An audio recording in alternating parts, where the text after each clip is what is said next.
Hello. Good evening to everyone. I hope everything is fine. Today is day 8 of semester 4 BCom lecture series. I hope previous all days of sessions have been beneficial to the all students. Today our resource person Miss Sayanee Nayak ma'am, and the topic of our discussion is budget and budgetary control, which is under cost and management accounting too. Over to you, ma'am. Thank you.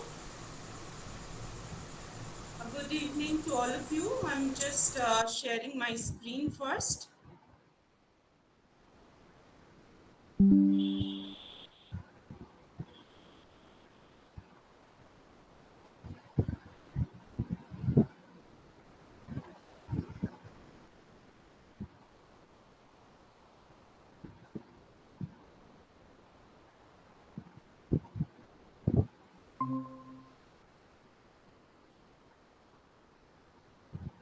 I hope it is visible.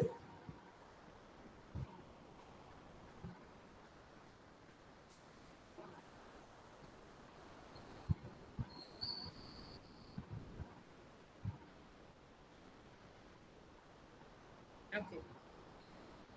Now I'm going to give an overview of this chapter, which is budget and budgetary control, which is there in semester 4 of our BCom curriculum. Now, when we say about budget and budgetary control, before we start with what it is and the technicalities of this entire chapter, we ought to know certain things, or rather, we have to have a background about this. So, what is this background all about? Now, whenever we are earning, whenever we have certain expenditures, we always have to have a forecast in hand. Forecast meaning we always have to control everything that we have.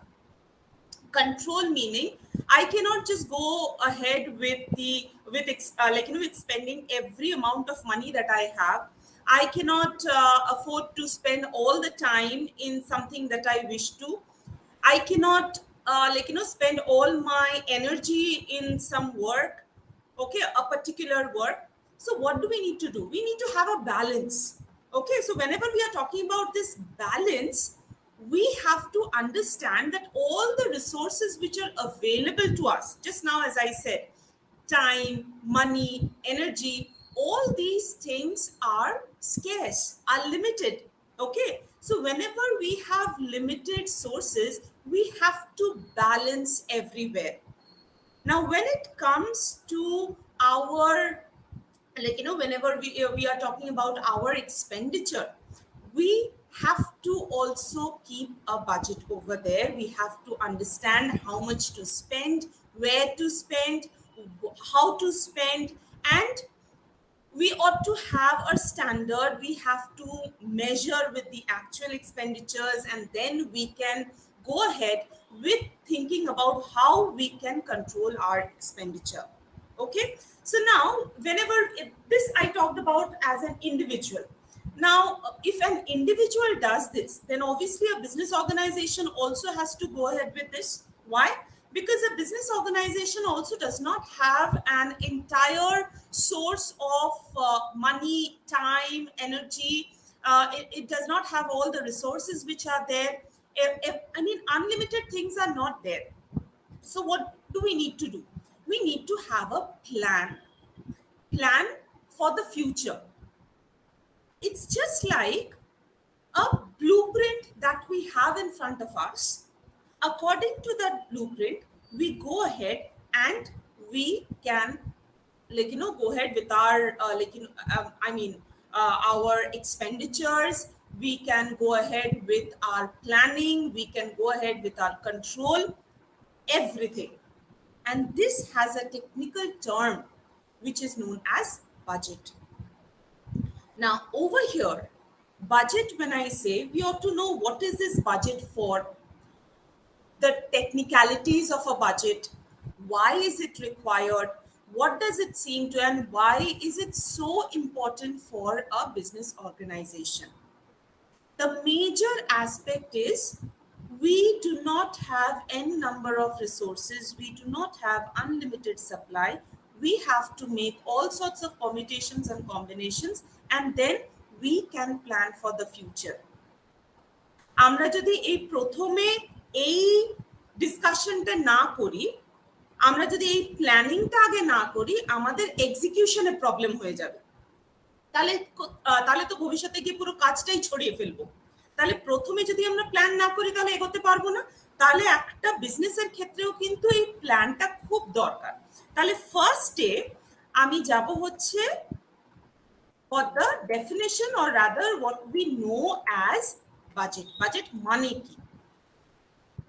See what I have given. First of all, it is a plan for the future operations. So this is not the actual thing which is happening. Okay, আমি একটা expenditure করলাম, আমি কিছু income করলাম, আমি কিছু profit করলাম, এটা কিন্তু আমার বাজেট নয়, এটা আমার অ্যাকচুয়াল। বাজেট হচ্ছে অনেক প্রথমে আমি কিছু কাজ করার আগেই যেই প্ল্যানটা করব, যে ব্লুপ্রিন্টটা আমি তৈরি করব, that is my budget. So it is a plan for future operation, so it's a projected picture. Okay, second is I have given best possible utilization of available resources. As I told you, whatever resources are available to us, how best we can utilize them for the ultimate result which is required by the firm. আমাদের সবারই একটা standard performance আছে, আমাদের সবারই একটা জায়গায় যেখানে যাব আমরা ঠিক করে রেখেছি, that particular level, that standard we all know, we need to reach there. এই রিচ দেয়ার করার জন্য কিন্তু আগে যেই গ্রাউন্ড ওয়ার্কটা করতে হয়, তার first thing is the budget. Third part is the tool for planning and coordination. If I do not make a budget, then I cannot plan. I cannot coordinate according to the plan. If I do not have a plan, I have no execution, I have no constructive working, and I will not be able to know where should I control. প্রত্যেকটা জিনিসের একটা organisation দরকার লাগে। Organise না করলে তো আমি কোনো কিছু ফেলতে পারবো না, নয়তো আমি ছড়িয়ে ফেলবো লাস্টের দিকে। So we need to know where should we start and where to end. And if we know the planning and if we know the coordination, তাহলে কিন্তু আমরা কন্ট্রোলে যেতে পারবো। That's why the fourth point that I have given is that it is a tool for control. আমি প্রথমে একটা ground work করলাম, আমি স্ট্যান্ডার্ডটাকে রিচ করার জন্য একটা গ্রাউন্ড ওয়ার্ক করলাম, তারপরে আমি অ্যাকচুয়াল কাজটা করলাম। Now I have my blueprint, I have my standard, now I have the actual. এই দুটোর মধ্যে আমরা কিন্তু ডিফারেন্সটা বার করতে পারবো। আমরা we can understand what is the difference and how to go ahead with understanding how to bridge the gap between the standard and the actual. That is where our budget is required. Okay, now if we go about with the definition, now let's see what the definition says. Eta Seema London diyeche definition ta. What does it say? Budget is a plan quantified in monetary terms, prepared and approved prior to a defined period of time, usually showing planned income to be generated and or expenditure to be incurred during that period and the capital to be employed to attain the given objectives. তাহলে first part আমি পুরো ডেফিনেশনটাকে ভেঙে ভেঙে আগে দেখছি। Budget is a plan, so obviously it's not a actual thing, it's a plan quantified in monetary terms, মানে units যেটা হবে সেটা কিন্তু monetary terms. Of course there are exceptions, কিছু কিছু মানে বাজেটের মধ্যেও কিছু জিনিস দরকার হয় যেটা কিন্তু মনিটারি টার্মসে থাকে না। ওকে, লাইক প্রোডাকশন বাজেট, আমি কত প্রোডাকশন করব, ইটস নর্মালি ইন ইউনিটস। তাকে আবার মনিটারি টার্মসে অবভিয়াসলি আমরা কিন্তু চেঞ্জ করি যখন we are trying to find out the production cost budget. Okay, prepared and approved prior to a definite period of time. এবারে prior to a definite period of time, তার মানে প্রথমে মানে action করার আগে এটা করছি, আমরা ফিউচারের জন্য ভাবছি। অ্যান্ড আমরা তো প্রিপেয়ার্ড জানলাম, prior to a given period of time জানলাম, কিন্তু approved, why is this approval required? আমরা অডিট করব নেক্সট সেমিস্টারে গিয়ে, সেমিস্টার 5-এ, সেখানে আমরা দেখব যে প্রত্যেকটা লেভেলে একটা অফিসিয়ালের সই চাই। কারণ no matter what you do, if there is no officer in charge and the signature is missing, then it will not be considered as a valid document. তো প্রত্যেকটা কাজের ভ্যালিডিটি থাকার জন্য there has to be a official signature or countersigned by the immediate officer in charge. So এই জন্য এখানে কিন্তু অ্যাপ্রুভটা বলা হয়েছে। হ্যাঁ, usually showing planned income to be generated and or expenditure। একটা বিজনেসের ক্ষেত্রে মেজর দুটো জিনিস কি, একটা হচ্ছে আমার ক্যাশ ইনফ্লো, একটা হচ্ছে ক্যাশ আউটফ্লো। এবারে ইনকাম যখনই আমরা বলছি, আমরা অনেক রকম ওয়েতে বলতে পারি, that can B accrual basis, that can B cash basis. তো ইনকাম যখন বলছি আমি ওটাকে অ্যাক্রুয়াল বেসিসে নিচ্ছি, that is all the incomes which are related to a particular period of time, okay, and expenditure to be incurred during that period and the capital to be employed to attain the given objectives। তাহলে ওই standard আমি যেটা বলছিলাম, so I have an objective, I want to reach to my objective, for that I am making a blueprint, that's my budget, okay। Now next is what is budgetary control।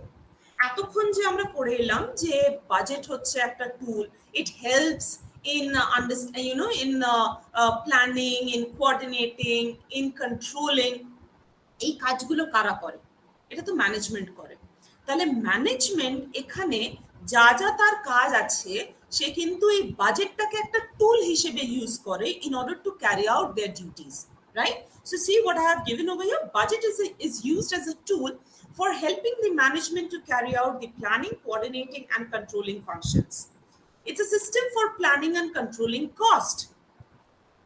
সবসময় আমরা cost accounting কেন পড়ি? Cost and management accounting এর major objective আমরা যদি দেখি, সেটা হচ্ছে কস্ট মিনিমাইজেশন। কেন কস্ট মিনিমাইজেশন? আমরা তো প্রফিট ম্যাক্সিমাইজেশন বলতে পারি, অনেক কিছুই বলতে পারি না। কারণটা হচ্ছে এখন যদি আমরা বাজারটাকে যদি দেখি, and if I am the owner or the entrepreneur, তাহলে আমার কাছে প্রথম কাজটা কি হবে? আমার মাথায় একটা কোনো সার্ভিস আছে বা একটা প্রোডাক্ট আছে যেটা আমি লঞ্চ করতে চাই, ওকে। বাট এখন একটা প্রচন্ড কম্পিটিটিভ মার্কেট, আমি যেটা লঞ্চ করতে চাই সেরকম হয়তো আরো সিমিলার আইটেমস আছে, ওকে।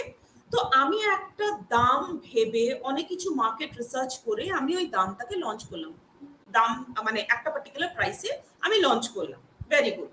এবারে দেখছি যে আমার কস্টটা ওই দামের থেকে মানে হয়তো একটু কম, তার মানে আমার প্রফিট মার্জিনটা খুব কম। এবার আমাকে যদি প্রফিট মার্জিন বাড়াতে হয়, তাহলে আমাকে কি করতে হবে? আমি কি দুম করে সেলিং প্রাইসটা বাড়িয়ে দিতে পারবো? কম্পিটিটিভ মার্কেটে কিন্তু সেটা পসিবল হয় না। কেন? কারণ যখনই there will be similar products, people always go on for switching the products from one company to the other। এই জিনিসটাকে অ্যাভয়েড করার জন্য আমরা তখন কোনটাতে কনসেন্ট্রেট করব? না সেলিং প্রাইসটাকে সেম রাখবো, আমাদের যে কস্টটা আছে ওটাকে আমরা কমাবো। So whenever we are minimizing the cost, the gap between the cost and the selling price widens, and that ensures the increase in the profit margin, okay। তো আমাদের কস্টটা হচ্ছে মেজর জিনিস যেটাকে আমাকে মিনিমাইজ করতে হবে। এটা যদি আমি মিনিমাইজ না করতে পারি, তাহলে কিন্তু আমার প্রফিট মেকিং ক্যাপাসিটিটা কিন্তু পরপর ইরোড হতে থাকবে। So let's go into the definition. কি বলছে? Budgetary control is the establishment of budgets relating the responsibilities of executives to the requirements of a policy and the continuous comparison of actual with the budgeted results, either to secure by individual action the objective of that policy or to provide a basis for its revision। তাহলে আমরা কি করছি? আমরা বাজেটটাকে use করছি so that the executives, meaning the managerial executives who are there, who are employed for that work, they can do or they can work according to the company policies and continuously ওই standard আর অ্যাকচুয়ালের মধ্যে comparison করতে পারবে। Compare করে তারা দেখবে যে আমাদের পলিসিটাকে revise করতে হবে নাকি বাজেটটাকে রিভাইজ করতে হবে। মানে আমার স্ট্যান্ডার্ডটা কি ঠিক আছে নাকি আমার স্ট্যান্ডার্ডটা ঠিক আছে and the procedure is like has to be revised. So these things can only be done with the help of budget. So that is all about budgetary control. আমি এখানে এর থেকে বেশি আর থিওরি আমি গেলাম না because I'll be going on for making to show what is the accounting part of this budget. So I'm keeping over here, there are related theory যেটা তোমরা যে কোনো বইতে পেয়ে যাবে, সিউর আন্ডারে প্রচুর বই আছে, সেগুলো দেখে নিতে পারো। So we are going ahead with the classification of budget. এই বাজেট ক্লাসিফিকেশনটা খুব ইম্পর্টেন্ট। কেন? বাজেটের নানান রকম টাইপ হয় অ্যান্ড কোথায় কোনটা অ্যাপ্লিকেবল সেটা কিন্তু আমাদের জানতে হবে। So first of all we have একটা টাইম, যখন আমার বেসিস হয়ে যায় তখন আমার কাছে দুটো ক্লাসিফিকেশন থাকতে পারে, একটা হচ্ছে শর্ট টার্ম আর একটা হচ্ছে long term. So what is a short term? Short term মানে হচ্ছে একটা ছোট পিরিয়ডের জন্য, আমাদের ইমিডিয়েট কিছু রিকোয়ারমেন্টের জন্য we are preparing a budget. But again for a longer duration of time আমি যদি কোনো ফিউচারের ওরকম বাজেট করে থাকি, that's my long term budget. Okay, next we are coming for a basic and current budget. এবার basic ব্যাপারটা কি? It's just like as আমি বারবার একটা কথা বলছিলাম না যে blueprint. Okay, so when I say blueprint মানেই হচ্ছে আমার একটা লেআউট তৈরি করা আছে। So basic budget is a layout wherein changes incorporate করা হয় না। আমাদের বেসিক একটা থাকে, তার উপরে বেস করে আমরা যখন চেঞ্জেসটাকে ইনকর্পোরেট করছি তখন সেটাকে কারেন্ট বাজেট বলা হয়। So there is a basic budget, there is a current budget. So that is depending on the situations and the changes which are there in the situation. Okay, next is functional and master budget. আচ্ছা, functional বাজেটটা কি? Functional budget হচ্ছে আমাদের অর্গানাইজেশনের different departments থাকে, like production, sales, operations, এত কিছু তো আছে, প্রত্যেকের একটা বাজেট হয়। So these are various functions of a particular organization. So whenever they are preparing the budgets, that is known as functional budgets. Okay, R master বাজেটটা কি? এই সবকটা ফাংশনাল বাজেট যখন একটা সামারি করা হয় তখন ওটাকে একটা মাস্টার বাজেট বলা হয়। Okay, this particular master budget is kept for the future reference, যেখানে মানে যখনই কোনো কিছু ডিসিশন হবে, কোনো মানে প্ল্যানিং, কোনো যদি স্ট্র্যাটেজিক ডিসিশন মেকিং হয়, সেখানে ওই পার্টিকুলার বাজেটটাকে রাখা হয়। That is the master budget which is a summary of all. Next we are coming to fixed and flexible budget. আচ্ছা, ফিক্সড অ্যান্ড ফ্লেক্সিবল বাজেট আমাদের মানে আমরা যেটা করব, যেটা তোমরা হয়তো করে এসছো, ক্লাসে তো করেছো, তো সেখানে ক্লাসে তোমরা দেখবে যে তোমরা প্রোডাকশন বাজেট করেছো, ডাইরেক্ট লেবার বাজেট করেছো, ক্যাশ বাজেট করেছো। This are nothing but examples of fixed budget. কেন না? এখানে ক্যাপাসিটি, প্রোডাকশন ক্যাপাসিটিটাকে ফিক্স ধরা হয়, ওটার কোনো চেঞ্জেসটাকে কনসিডার করা হয় না। ফ্লেক্সিবল বাজেটটা কি না? ফ্লেক্সিবল বাজেট আর মানে যেখানে তোমার ডিফারেন্ট লেভেল অফ অ্যাক্টিভিটিতে আমরা বাজেটটাকে তৈরি করছি। ওকে, মেবি একটা পার্টিকুলার অর্গানাইজেশন সে তার নর্মাল বাজেট, যদি আমি নর্মাল ক্যাপাসিটি আমি যদি ধরি, মানে 100% যেটা, সেটা হচ্ছে সে একসঙ্গে 1,00,000টা ইউনিট প্রডিউস করতে পারে। তো তার একটা আমাদের কাছে বাজেট থাকবে যে প্রোডাকশনের জন্য কত টাকা লাগবে, তারপরে তার ওভারহেড কত, ফিক্সড ওভারহেড কত, ভেরিয়েবল ওভারহেড কত, এটার একটা বাজেট থাকবে। আবার 100% সে অপারেট নাই বা করতে পারে, because there is no demand, maybe there is less of demand, there is only demand for 60,000 units, তাহলে সে 60,000 প্রডিউস করবে। তো এই 60,000 যে সে প্রডিউস করছে, this is not the optimum capacity, it is below the normal capacity, তাহলে এটার জন্য একটা বাজেট তার দরকার। So whenever we are considering the level of activity, then we say it is a flexible budget. So I hope the classification is clear to all. So now we are moving ahead to the steps in budget preparation. এই যে এতগুলো বাজেটের নাম বললাম, সেগুলো কখন তৈরি হয়, কেন তৈরি হয়, সেটা এই স্টেপস এর মধ্যেই আমরা দেখে নিতে পারবো। ওকে, সো ফার্স্টে আমি যাচ্ছি স্টেপস এর মধ্যে। ফার্স্টে আমি কি দিয়েছি না, assessment of demand for a product or a service. তো আমি যদি কোনো প্রোডাকশন করতে যাই, তো প্রোডাকশনেরও তো একটা ব্যাকগ্রাউন্ড থাকবে, একটা হোমওয়ার্ক থাকবে, প্রত্যেকটা কাজের জন্য একটা হোমওয়ার্ক থাকবে। আজকে যেরকম আমি এখানে পড়াতে এসেছি, আমি একটা হোমওয়ার্ক করে এসেছি, so similarly every organization also does their homework. Now what is that homework? প্রথম কথা হচ্ছে, a particular organization has to understand or has to assess how much to produce. আমি একটা প্রোডাক্ট প্রডিউস করব, মার্কেটে রিলিজ করব, মার্কেটে বিক্রি করব, আমি প্রোডাকশন করে গেলাম যত আমার খুশি, আর তারপরে যখন বিক্রি করতে যাচ্ছি তখন দেখছি দুটো সিচুয়েশন হতে পারে। একটা দেখছি মারাত্মক ডিমান্ড, কিন্তু আমার কাছে জিনিস নেই, তাহলে কি হবে? তাহলে people will switch over two the next best alternative. এটা একটা হতে পারে, যদি আমার প্রোডাকশন, আমার অ্যাভেলেবিলিটি অফ গুডসটা কম হয়ে যাচ্ছে। আর একটা হচ্ছে, আমি প্রচুর প্রডিউস করে ফেলেছি, ডিমান্ড নেই, ডিমান্ড খুবই কম, তাহলে কি হলো? আমার ওয়েস্টেজ হয়ে গেল। তাহলে এখানে আমাদের দেখতে হবে যে first step in the budget is making the sales budget. Sales budget depends upon what? Depends upon the demand. তো তার কোন দুটো জিনিস দরকার? একটা হচ্ছে সেলিং প্রাইস পার ইউনিট, আর একটা হচ্ছে volume of sales. So what is the demand which is there for a particular product or a service? Okay. Next is planning the volume of production. Okay. So এইবারে হচ্ছে আমি ডিমান্ডটা তো নিয়ে এলাম, খুব ভালো কথা। ডিমান্ডটা বুঝতে পারলাম যে আমার বাজারে ডিমান্ড হচ্ছে ধরো 10,000 ইউনিটস। 10,000 ইউনিটস হলে তাহলে তাকে তো আমাকে প্রডিউস করতে হবে, right? So we have to know how much to produce. এই যে ডিমান্ডটা আমি অ্যাসেস করলাম, এটা এই ডিমান্ডটা জোন ওয়াইজ হতে পারে, মানে আমি ধরো পুরো India wise, pan India wise আমি সেল করবো, তাহলে প্রত্যেকটা জোনে কি কি ডিমান্ড সেটা আমি বার করবো। কিংবা আমি ধরো শুধু কলকাতাতেই সেল করছি, খুব ভালো কথা, তাহলে পুরো ইয়ার long there are different quarters.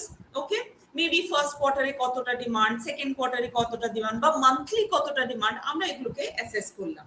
তো যেই আমরা এই অ্যাসেসমেন্টটা করলাম, এবার আমরা প্রোডাকশনটাকে অ্যাসেস করতে হবে, রাইট? কত প্রডিউস করব অ্যাকর্ডিং টু দ্য ডিমান্ড। তো এই যে প্রোডাকশনটা হবে, তো প্রোডাকশন যখন হচ্ছে, এমনও তো হতে পারে যে পুরোটা সেল নাও হলো, right? Even after taking the entire market demand, there can be cases wherein some will be left unsold, right? তার মানে এখানে ওপেনিং আর ক্লোজিং স্টকের ব্যাপারটা চলে আসছে। তো যখনই ওপেনিং ক্লোজিং স্টকটা চলে আসছে, তখন what we have to do, we have to take them into consideration as well as the demand into consideration, and then devise what is to be produced. Okay, তার মানে কি, একটা ধরো ওপেনিং আমার ধরো 5,000 ইউনিটস আছে। Okay, now I need to produce 10,000, and at the end of the period আমি একটা বাজেট করলাম, যেখানে আমি দেখছি যে maybe 2,000 units would be left unsold. So how much should I produce to cater the demand of 10,000? Opening আছে, closing আছে, আর আমার ডিমান্ড আছে। What should we do?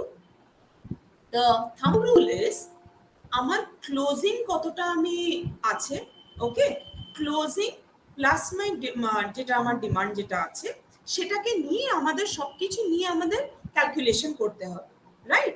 So how do we do that calculation? আমি যদি একটা ক্যালকুলেশনে যাই, দেখো এখানে আমি প্রোডাকশন, হ্যাঁ, এই যে প্রোডাকশন বাজেট আমি বলেছি, we require these three things, right? That is, one is our opening stock, one is our closing stock, and the estimated demand in units. So what should we do? আমাদের হচ্ছে যে যত আমার demand আছে, ওকে, সেখানে সেটার জন্য তো অলরেডি আমার ওপেনিং স্টকটা আছে, আবার কিছু আমার ক্লোজিং স্টকটা আছে, তাহলে কি করতে হবে?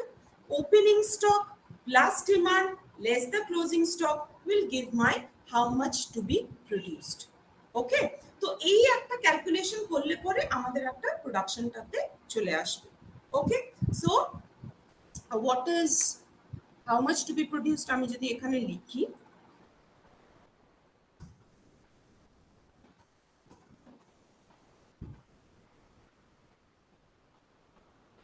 আমি একটা ছোট এক্সাম্পল নিই। Okay, I am just switching off my video and I am opening the Excel sheet and all. Okay.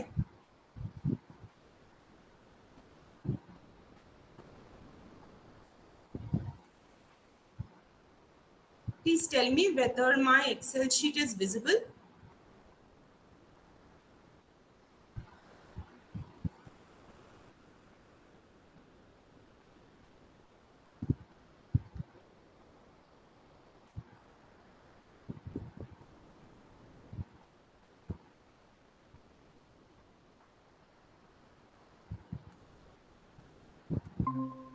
Is it visible, the Excel sheet? As well as my PPT, please can anyone tell me? Yes, ma'am. Okay, thank you. Okay, I'm taking an example. Fine. Now, what is that example? I'm taking 3 months. Okay, 3 months. I'm taking, let's say, January, February, and March. Okay. Now, opening stock. I have 1,000 units. February 1,500 units. And March 1,200 units. Okay. Now, sales. Estimated sales. Okay, I'm just writing it as estimated sales. Let's say 5,000 per month. So I'm taking it as if all the months we are having the same amount of sales. Okay, it's just a hypothetical example that I'm taking. Our closing stock. Okay, so closing stock I'm taking, say 500 units, 700 units, 600 units. Okay. Now, if I have to prepare the production budget,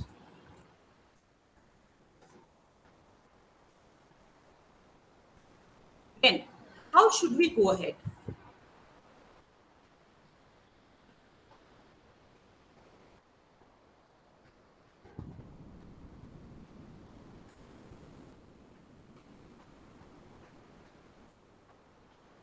Okay.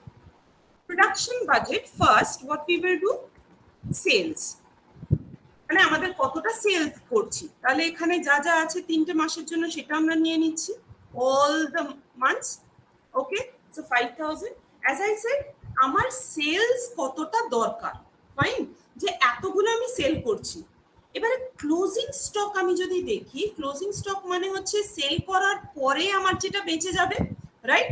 তো বাঁচবে যদি, তার মানে সেটা তো মানে produce করেছি, and that is over and above my sales. So what I'll do is I will add my closing stock.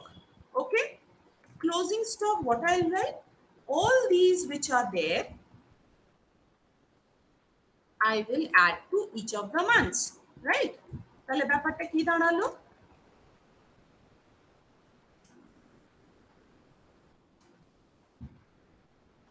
আমার এটা রিকোয়ারমেন্ট আমি পেয়ে গেলাম, রাইট?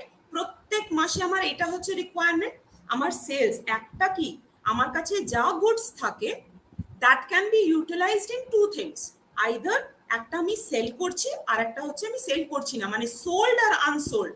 তাহলে সোল্ডটা অবভিয়াসলি আমার প্রজেক্টেড সেলস, আর আনসোল্ডটা কি আমার projected closing stock, right? So that is my total requirement. তার মানে এটাকে আমি যদি লিখি মাই টোটাল রিকোয়ারমেন্ট। ওকে, এবারে রিকোয়ারমেন্ট যতটা, সেখান থেকে আমার কাছে কি কি থাকবে, কতটা ইউনিটস থাকবে, সেটা যদি আমি মাইনাস করি তাহলে আমার কাছে কতটা আমি প্রডিউস করব সেটা আমি পেয়ে যাব। So less opening stock. Okay, opening stock আমার এখানে আছে, রাইট? সো নাও এই টোটাল রিকোয়ারমেন্ট থেকে আমি যদি ওপেনিং স্টকটা বাদ দিই, দেন I will get for all the 3 months this. Okay, and what is this? This is my production, estimated production. আমি just এখানে লিখে দিই this estimated production. Clear? Okay, so this is the production budget and this is how the format looks like. এবারে পরীক্ষায় question যেগুলো আসে সেখানে কিরকম ইনফরমেশন থাকতে পারে? ফার্স্ট অফ অল, অনেক সময় দেখবে ক্লোজিং স্টকের একটা পলিসি বলে দেয়, কোম্পানি পলিসি বলে দেয়। কি রকম না, বলবে যে পরের মাসে সেলের যতটা হবে সেটার 10% has to be kept as a closing stock, right? তার মানে তখন আমাদের ক্লোজিং স্টকটা এরকম ডাইরেক্টলি অ্যামাউন্ট না দিয়ে আমাদের কাছে দিয়ে দেবে একটা হিন্ট, তাহলে আমাদেরকে ক্যালকুলেট করতে হবে। হ্যাঁ, তো আমি এই অঙ্কটাতেই যদি আমি ভেরিয়েশন করি, ধরো আমার কাছে কোম্পানি পলিসিটা এরম বলে দিল। কি বললো না, কোম্পানি পলিসি হচ্ছে closing stock has to be maintained at 10% of the following months sales, right? তাহলে তাই যদি হয়, তার মানে এখানে কিরম কিরম চেঞ্জ করবে, জ্যানের ক্লোজিং স্টক তাহলে কত হবে, it will be 10% of the next month sales. Next month sales হচ্ছে আমার ফেব্রুয়ারি। ওকে, সো হিয়ার ফাইন, তাহলে 500 হলো। এবারে দেখো এখানে আমি নিয়ে নিয়েছি এস্টিমেটেড সেলস এর সেম, তার মানে প্রত্যেক মাসেই আমার এইটাই থাকবে, right? This will be the amount which will be same for all the 3 months। এবারে দেখো যে মুহূর্তে আমি ক্লোজিং স্টকটা চেঞ্জ করছি আমার এস্টিমেটেড প্রোডাকশন আমার চেঞ্জ হয়ে যাচ্ছে, রাইট? বাট আমি যে মুহূর্তে ক্লোজিং স্টকটা চেঞ্জ করলাম, আমাদের একটা ইম্পর্টেন্ট কনসেপ্ট যেটা মাথায় রাখতে হবে, that is closing stock of a month is the opening stock for the next month. This is very, very important. Closing stock for a month or for a period, আমি period বলছি because সেটা month হতে পারে, week হতে পারে, whatever it is. Closing stock for a period is the next period's opening stock. Okay, so this is very, very important. আমি এটাকে রেডে লিখলাম। ওকে, তার মানে এই যে আমরা মানে closing stock of Jan is opening stock of Feb, so that means the opening stock of Feb will be closing stock, তার মানে this will be 500. Okay, similarly Feb এর closing stock is the opening stock of March, তাহলে ওইটা হয়ে গেল। Fine, এবারে এই যদি কোম্পানি পলিসি হয়ে থাকে, এবারে তোমরা বলবে যে ওপেনিং স্টক অফ জ্যান তাহলে আমরা কিভাবে পাবো?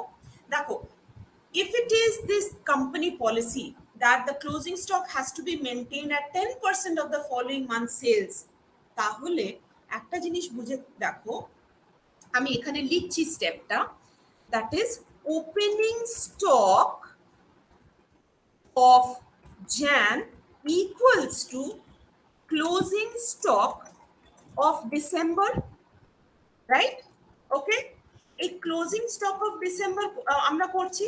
এবার closing stock of December equals to কি, as per the company policy it is 10% of following month sales. তো ডিসেম্বরের ফলোইং মান্থটা কি, ডিসেম্বরের ফলোইং মান্থ হচ্ছে জ্যান, তাহলে জ্যানের যা সেল হবে তার 10%, তার মানে 10% অফ 5000, বিকজ 5000 আমাদের এখানে সেল ভ্যালু, রাইট? তাহলে এইটা যদি হয় 10% অফ 5000 মানে এটাও আমাদের 500 হবে, মানে 10% into the sales of Jan, then 500. So is this clear? এটা আমি একটা নর্মাল প্রসিডিওর এখানে মানে যা যা থাকতে পারে না, এই পলিসিটা তোমরা দেখবে হয়তো ক্যাশ বাজেটেও এটা দেখতে পাবে। তো এই ধরনের ছোটখাটো ইনফরমেশন যেটা কোয়েশ্চেনে দেয়া থাকে, it is very, very important. বাকি তো this particular format never changes. This will be the major format, that is আমার সেল ভ্যালু কত, সেলস কত, সেলস এর ডিমান্ড কত, আর ক্লোজিং স্টক কত, মানে sale sold figure, unsold figure, এই দুটো নিলাম। তার মানে দিস ইজ মাই রিকোয়ারমেন্ট থেকে আমার যত ওপেনিং স্টকে মানে unsold at the beginning of the month, ওটাকে মাইনাস করলে আমার এস্টিমেটেড প্রোডাকশন বেরোবে। আরেকটা কি আমরা শিখলাম, যে এখানে কোম্পানি পলিসি আমার যা দেয়া থাকবে সেটার অনুযায়ী আমাদের কিন্তু প্রত্যেকটা মাসের ওপেনিং এন্ড ক্লোজিং স্টকটা সেইভাবে চেঞ্জ হবে। Because when they are saying closing stock, we have to understand the relationship between closing stock of a period and the opening stock of a period. What is it? That is closing stock of one period is the opening stock of the next period. তো এইটা আমাদের use করে এখানে information calculate করতে হবে। Okay, so I hope this is clear for production budget. এবার আমরা যদি আবার ফিরে যাই আমাদের স্টেপস ইন বাজেট প্রিপারেশনে, তাহলে আমাদের কাছে মোটামুটি প্রোডাকশন বাজেটটা ইজ ক্লিয়ার। আর সেলস বাজেটটা আমি সেরকম ভাবে বললাম না, আমি জাস্ট বলে দিলাম যে এই দুটো আমার জিনিস দরকার। অবশ্য সেলস বাজেট আমি এখানে করেছি। আচ্ছা, এই যে সেলস বাজেটে আমাদের কি কি দরকার লাগবে। First of all we require the selling price per unit. কেন? সেলস মানে কি? সেলস মানে হচ্ছে quantity to be sold multiplied by the selling price per unit. তাহলে এই দুটো জিনিস আমার মিনিমাম দরকার। এইবারে যখনই আমরা সেলস বলি, আমরা কিন্তু নেট সেলস মিন করি। So whenever we are talking about net sales, there are certain items which needs to be deducted in order to find out our net sales. তো সেগুলো কি? First of all, sales return. Okay, second হচ্ছে আমাদের bad dates. এগুলো দেখো সবই কিন্তু আমাদের সেলসের অ্যামাউন্টটাকে কম করে দেয়, তাই না? রিবেটস, অ্যালাউয়েন্সেস, these are the amounts which need to be deducted in order to find our net sales. Okay, আর সেল ভলিউম যখন আমি বলছি, আমি সেখানে আমি বলে দিলাম যে টোটালটা আমাদের জানতে হবে, জোন ওয়াইজ জানতে হবে, কিংবা টাইম পিরিয়ড ওয়াইজ জানতে হবে। Basically this is as per the requirement. আমি ধরো হেড অফিসে বসে আছি। ওকে, হেড অফিসে বসে আমার যতগুলো ব্রাঞ্চ আছে থ্রু আউট ইন্ডিয়া, আমি তার একটা সেলস বাজেট করতে চাইছি।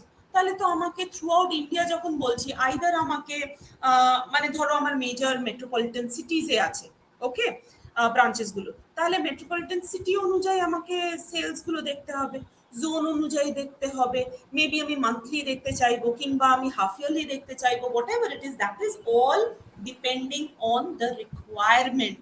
ওকে, so this is my sales budget. এই সেলস বাজেটটা প্রিপেয়ার না হলে কিন্তু আমরা প্রোডাকশন বাজেটে যেতে পারবো না।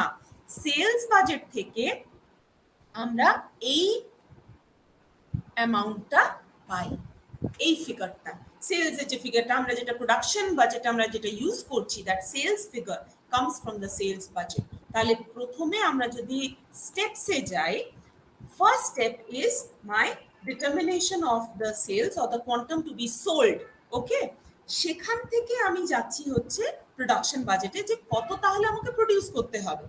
এবারে আমরা প্রথমেই বাজেটের ডেফিনেশন যখন করলাম, তখন আমরা দেখেছি যে we are all talking about in terms of money.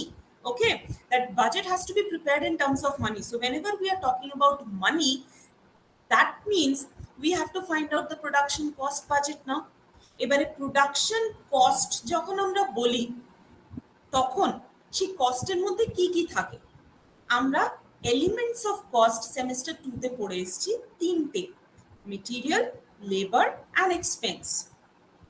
ওকে, আবার এই মেটেরিয়াল, লেবার, এক্সপেন্স দু রকমের হবে, একটা ডাইরেক্ট, একটা indirect.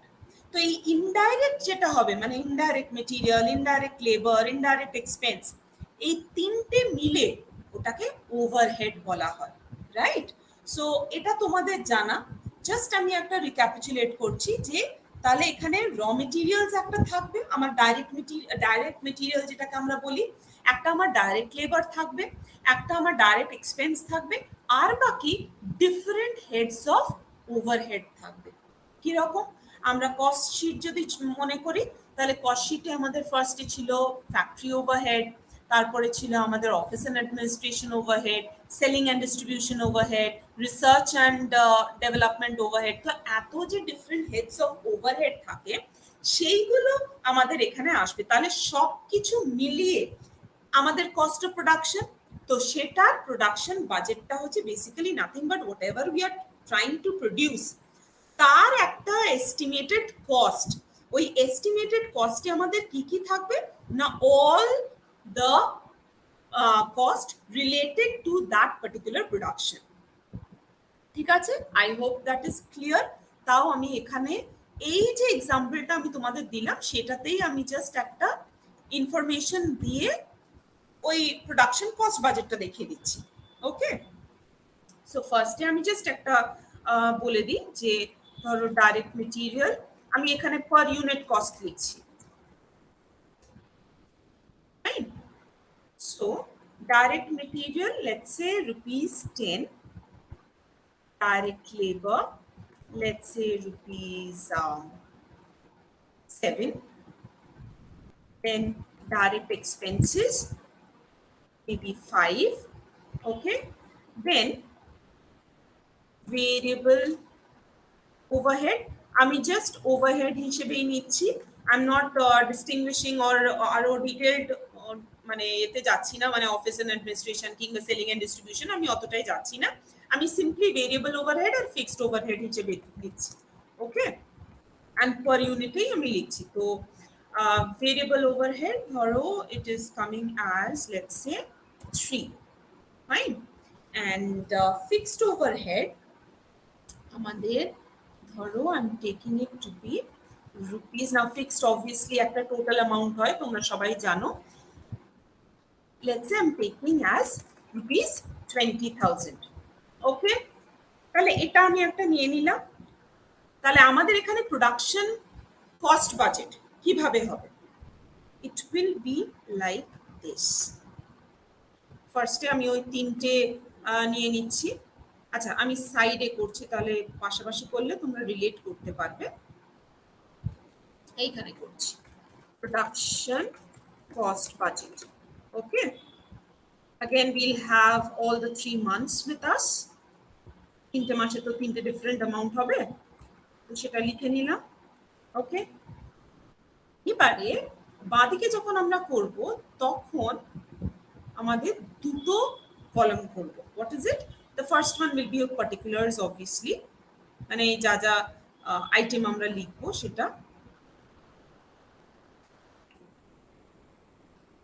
the next will be cost per unit, ওই per unit ভ্যালুটা আমরা লিখে নেব, তাহলে আমাদের মাল্টিপ্লাই করতে সুবিধে হবে, ওকে।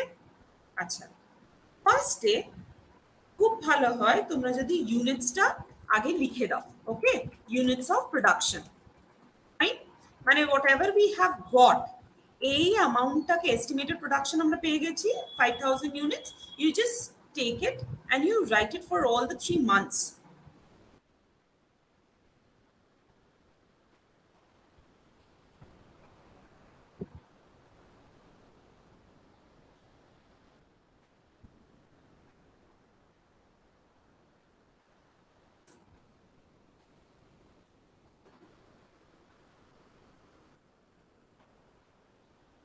ওকে।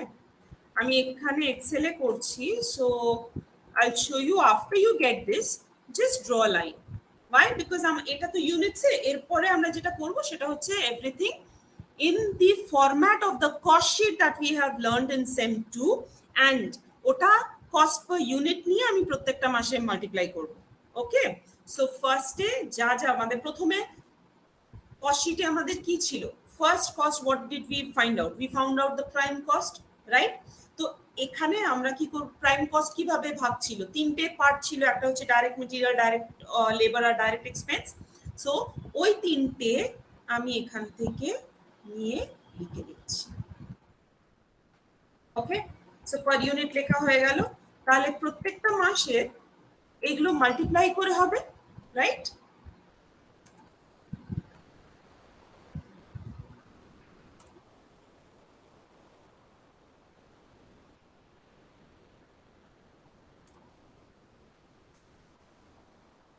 there we got it. Now similarly we will do for this particular labor as well,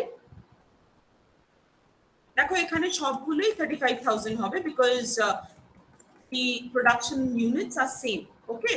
Similarly আমি ডাইরেক্টলি মাল্টিপ্লাই করেই বসিয়ে দিচ্ছি, আমি জাস্ট দেখিয়ে দিচ্ছি ফার্স্ট এটা, পরেরটা আমি জাস্ট লিখে দিচ্ছি, so the number of units into the direct expense per unit, fine, so this also will be 25,000, this is also 25,000, fine, তিনটে মিলিয়ে তো আমাদের prime cost, right, so we will add it up, okay. So once we add it up, that will be our prime cost, done, okay. তো prime cost পেয়ে গেলাম, এরপরে আমরা কি করব না, এরপরে we will be adding the overheads, right? So whenever we are adding the overheads তাহলে আমাদের টোটাল কস্টটা আসবে। প্রাইম কস্ট হচ্ছে আমাদের ডাইরেক্ট গুলো নিয়ে, আর টোটাল কস্টটা obviously it will have the indirect portion. তো এখানে যেহেতু আমাদের ভেরিয়েবল আছে, ফিক্সড আছে, আমরা সেরকম ভাবে লিখে নিচ্ছি। যদি কোয়েশ্চেনে সেলিং, ডিস্ট্রিবিউশন কিংবা অফিস এন্ড অ্যাডমিনিস্ট্রেশন আলাদা করে থাকে, প্লিজ তোমরা ওটাকে আলাদাভাবেই লিখবে। ওকে, নাও ভেরিয়েবল ওভারহেড দেখো 3 টাকা করে আছে, so I'm writing 3 over here. So 3 5s are 15,000, so this 15,000 will be for all the 3 months. Okay, hello. Now next what we will add the fixed overhead. আচ্ছা, কোয়েশ্চেনে আমার এটা লিখে দেওয়া উচিত ছিল, আমি এখানে একটু লিখে দিচ্ছি, this fixed overhead is per month. Okay, so per month মানে হচ্ছে অবভিয়াসলি সেই 20,000 টা আমাদের প্রত্যেক মাসে আসবে। ডান। সো এবারে প্রাইম কস্ট, ভেরিয়েবল ওভারহেড আর ফিক্সড ওভারহেড, এই তিনটে মিলে যে অ্যামাউন্টটা হবে সেই অ্যামাউন্টটা will be hour total cost, total production cost for the 3 months. Okay, so I M naming it as total cost. Right? So this is my production cost budget. ওটার ফরম্যাটটা আমি দেখিয়ে দিলাম, কিভাবে করতে হয় দেখিয়ে দিলাম। So I hope it is understood for all. If it is understood then I will just go ahead with the others. এবারে আমি এখানে আরেকটা কথা বলে রাখি, প্রত্যেকটা direct material, direct labour, direct expense, এদের নিজস্ব বাজেট হয়। ওকে, দোজ আর দি মানে কি বলবো, মাইক্রো বাজেটস বলতে পারো। Why? Because these are subparts of the production cost budget. আমি যখন এখানে পিপিটিটা যদি তোমরা দেখো, then I have written over here within bracket এ দেখো production cost budget, raw materials purchase budget, raw materials cost budget, direct labor budget, respective overhead budget. ওকে, so এই প্রত্যেকটার নিজস্ব নিজস্ব বাজেট হয়। র মেটেরিয়ালস পারচেজটা আবার কার উপরে ডিপেন্ড করবে? এটা ডিপেন্ড করবে আমার প্রোডাকশন ইউনিটস। আমি যত ইউনিটস প্রডিউস করতে চাই, সে ধরো এই যে এখানে আমাদের units of production is 5,000 per unit per month, right? Now for this 5,000 units I require raw materials at the rate, I mean for 1 unit of production I require 5 units of raw materials. ওকে, তার মানে প্রথমে আমাকে র material কতটা required in units বার করতে হবে, তারপরে raw materials কতগুলো ইউনিটস যেই বেরিয়ে যাবে তার সঙ্গে আমি যদি তার রেসপেক্টিভ কস্ট পার ইউনিটটাকে মাল্টিপ্লাই করি, তাহলে আমাদের র মেটেরিয়ালস কস্ট বাজেট বেরিয়ে যাবে। Okay, so this is how we have to prepare the raw materials purchase and the cost budget. Similarly direct labour, আমার লেবার কত দরকার হতে পারে। এবারে তোমরা বলবে যে ম্যাম লেবার তো খুবই ইজি, আমরা তো ক্যালকুলেট করতে পারি, মানে জাস্ট নাম্বার অফ লেবার। না, সেটার জন্য নয়, লেবারের কিন্তু ডিভিশন আছে, স্কিলড আছে, আনস্কিলড আছে, সেমি স্কিলড আছে। কিছু কিছু সময় আমাদের ওকেশনাল মানে সিজনাল টাইমে বেশি লেবার লাগে, তো তাদের একটা আলাদা পেমেন্ট থাকে, পেমেন্ট নর্মস থাকে, তো ওটার আলাদা আলাদা হয়। এবারে সিইউতে তোমাদের এত কিছু ডিটেলসে বা এই ধরনের বাজেটগুলো বেশি আসে না। Okay, so I am going off to the next one. So নেক্সটে আমাদের কি আছে, আমি কস্টটা বুঝে গেলাম, আমি কি প্রডিউস করবো বুঝে, কতটা প্রডিউস করবো বুঝে গেলাম, কতটা আমার ডিমান্ড আছে সেটা বুঝে গেলাম। তো সবকিছু যখন হয়ে গেল, income, expense, everything is done, তো আমার নেক্সট বাজেটে কি দাঁড়ায়, আমি কি বার করব? আলটিমেটলি হচ্ছে আমি কতটা প্রফিট করছি, রাইট? আচ্ছা, এবার তোমরা যদি দেখো আমি এখানে কিন্তু লিখেছি স্কেচিং দ্য প্রজেক্টেড প্রফিট, আমি কিন্তু লস লিখিনি, কিন্তু বাজেটেড পিএল লিখেছি। দেখো, প্রফিট এন্ড লস স্টেটমেন্ট বলি, তাই তো? তো আমি যখন বাজেট করব, বাজেট ওর নামটাও কিন্তু তাই হবে। বাট নর্মালি আমরা কি চাই, আমরা তো প্রফিট করতে চাই। Every person who is into the business, তারা কি চাইবে? Obviously they want profit. তো তারা কিন্তু প্রফিটটাকে স্কেচ করবে, তারা কখনো লসটাকে তো অ্যাজিউম করে না। তো এটা unless there is a depression period, okay, তোমরা যেটা ধরো ম্যানেজারিয়াল কস্টিং এ করে থাকবে, তো সেই পিরিয়ড বাদ দিয়ে নর্মালি যখন হচ্ছে তখন কিন্তু প্রফিটটাকে প্রজেক্ট করতে চায়। ওকে, তো সবকিছু নিয়ে একটা বাজেটের পিএল সে তৈরি করবে। এবারে বাজেটের পিএলও কিন্তু খুব একটা তোমাদের আসে না, মেনলি তোমরা যদি দেখো তোমাদের আসে হচ্ছে ক্যাশ বাজেট, আর কিছু কিছু সময় আমি দেখেছি এই প্রোডাকশন বাজেটটা আসে। তাহলে আমি ডাইরেক্টলি এটার পরে আমি চলে যাব হচ্ছে আমাদের ক্যাশ বাজেটে। ওকে, সো আই হোপ এই পার্টটা তোমাদের বোঝা গেছে। ওকে, তো এইবারে আমি ক্যাশ বাজেট আমি এখানে ফাঁকা রেখেছি, কারণ আমি যখনই যা যা বলবো আমি এখানে লিখবো, এবং what is required out of a cash budget আমি সেটাও কিন্তু তোমাদের এখানে লিখে বোঝাবো। ওকে, আচ্ছা, ফার্স্ট অফ অল ক্যাশ বাজেটটা কি? ক্যাশ বাজেট নামটাই বুঝতে পারছো, দেখো এখানে কিন্তু ক্যাশ, তার মানে আমরা যখন এই ক্যাশ বেসিস পড়াশোনা করেছি, অ্যাক্রুয়াল বেসিস পড়াশোনা করেছি, এখানে তার মানে আমাদের কি বেসিস ইউজ করতে হবে? Obviously cash basis. তার মানে what am I interested in? I am interested in cash receipts and cash payments, very very important. ঠিক আছে, তো আমাদের ক্যাশ রিসিটস চাই, আমাদের ক্যাশ পেমেন্টস চাই। ওকে, এবারে ক্যাশ রিসিটস হয়ে গেল, ক্যাশ পেমেন্টস হয়ে গেল, ঠিক স্টকের মতন ক্যাশেরও তো একটা ওপেনিং ফিগার থাকতে পারে, তাই না? ওপেনিং ক্যাশ ব্যালেন্স একটা থাকতে পারে, একটা ক্লোজিং ক্যাশ ব্যালেন্স থাকতে পারে, তাহলে ওগুলোও আমার ক্যাশ বাজেটে দরকার লাগবে। Okay, so I am writing opening and closing balances of cash. Okay, আচ্ছা, যে মুহূর্তে আমি ক্যাশ বলছি, তোমরা নিশ্চয়ই ক্যাশ ফ্লো স্টেটমেন্ট করে এসছো, তাহলে একটা কোম্পানি যখন করবে, এই ক্যাশ বলতে আমাদের কিন্তু ক্যাশ অ্যান্ড ক্যাশ ইকুইভ্যালেন্ট বোঝায়। Okay, this is just giving you another concept. Cash মানে কিন্তু হার্ড ক্যাশ নয়, ক্যাশ অ্যান্ড ক্যাশ ইকুইভ্যালেন্ট। কিছু কিছু অঙ্কে দেখবে ক্যাশ অ্যান্ড ব্যাংক ব্যালেন্স বলে দিচ্ছে, তো ব্যাংকটা কি? ওটা তো ক্যাশ ইকুইভ্যালেন্ট, তাই না? তো ক্যাশ অ্যান্ড ক্যাশ ইকুইভ্যালেন্ট আমি এখানে লিখে দিচ্ছি CCE। So for a company you all must know that this is cash and cash equivalent, which is ultimately meant by cash. Okay, তাহলে আমাদের ক্যাশ রিসিপ্টটা জানতে হবে, ক্যাশ পেমেন্ট জানতে হবে, opening and closing balances of cash জানতে হবে, right?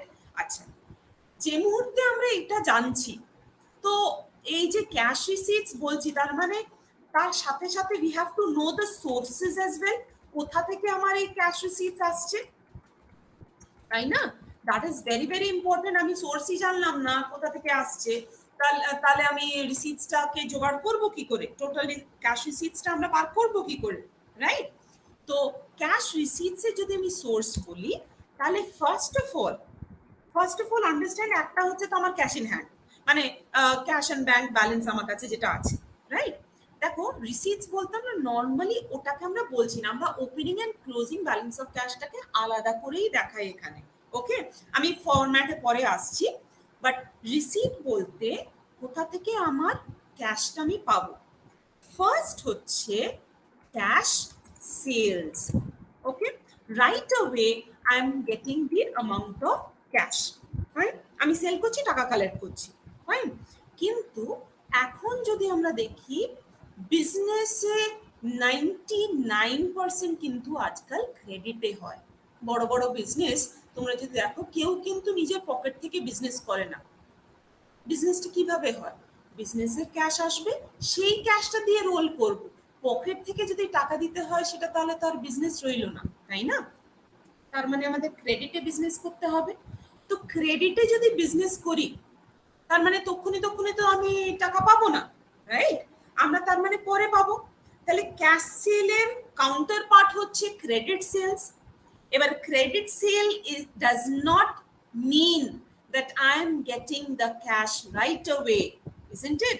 There are so many ifs and buts related to my credit sales. So what do I need to calculate? I need to calculate collection from debtors. Okay, so that is my next avenue or next source of cash receipts.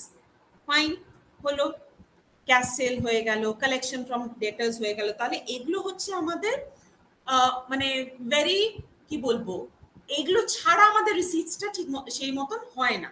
Fine, মানে daily বেসিসে operations যদি আমরা বলি। এবারে এটা বাদ দিয়েও কিন্তু কিছু সোর্সেস হতে পারে which are occasional সোর্সেস। কিরকম? ধরো হঠাৎ করে আমি একটা, আমার কাছে নন কারেন্ট অ্যাসেট আছে, আমি সেটাকে বিক্রি করলাম, তো সেখান থেকে আমার একটা টাকা আসতে পারে।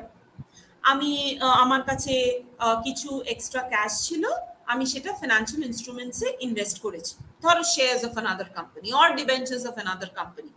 তো শেয়ার্সে যদি ইনভেস্ট করে থাকি, ধরো কিছু ডিভিডেন্ড সে ডিক্লেয়ার করলো অ্যান্ড পে করলো, তো সেটা আমার একটা ইনকাম। আমি ডিবেঞ্চারে ইনভেস্ট করলাম, সেখান থেকে আমি ইন্টারেস্ট পেতে পারি। কাউকে আমি লোন দিয়েছি, সে লোন তো আমি অবভিয়াসলি জাস্ট এমনি দিয়ে দেবো না। I am not here, I am doing business, I am not here to do charity, right? So I will take interest from there also. তাহলে আমি লোন দেব, তার ইন্টারেস্ট পেতে পারি। আমি ধরো এই যে লোনের কথা বলছি, আমি লোন কাউকে দিলাম, রাইট?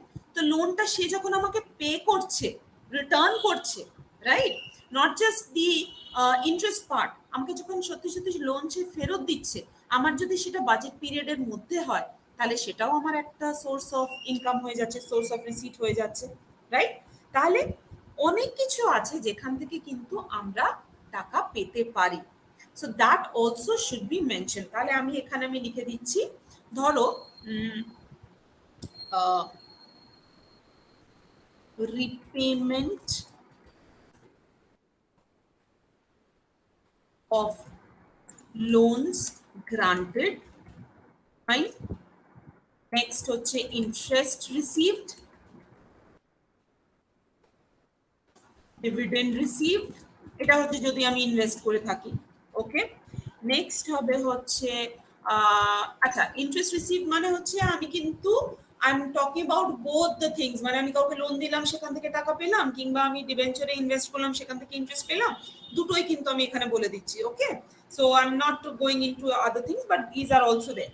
এবারে ধরো আরো অনেক কিছু ওয়েজ হতে পারে সেখান থেকে আমার ইনকাম আসতে পারে। যেরকম আমি তোমাদের বললাম না, যে ধরো আমার কাছে কোনো নন কারেন্ট অ্যাসেট আছে, হঠাৎ করে আমি ওটাকে সেল অফ করে দিলাম, রাইট? তো সেল অফ করলে তার তো একটা টাকা পাবো আমি, তাই না? তো সেটাও কিন্তু আমার ক্যাশ রিসিপ্ট হচ্ছে। আমি আর কিছু ওটা আমি লিখছি না, but you know that that is there. Next, cash payment.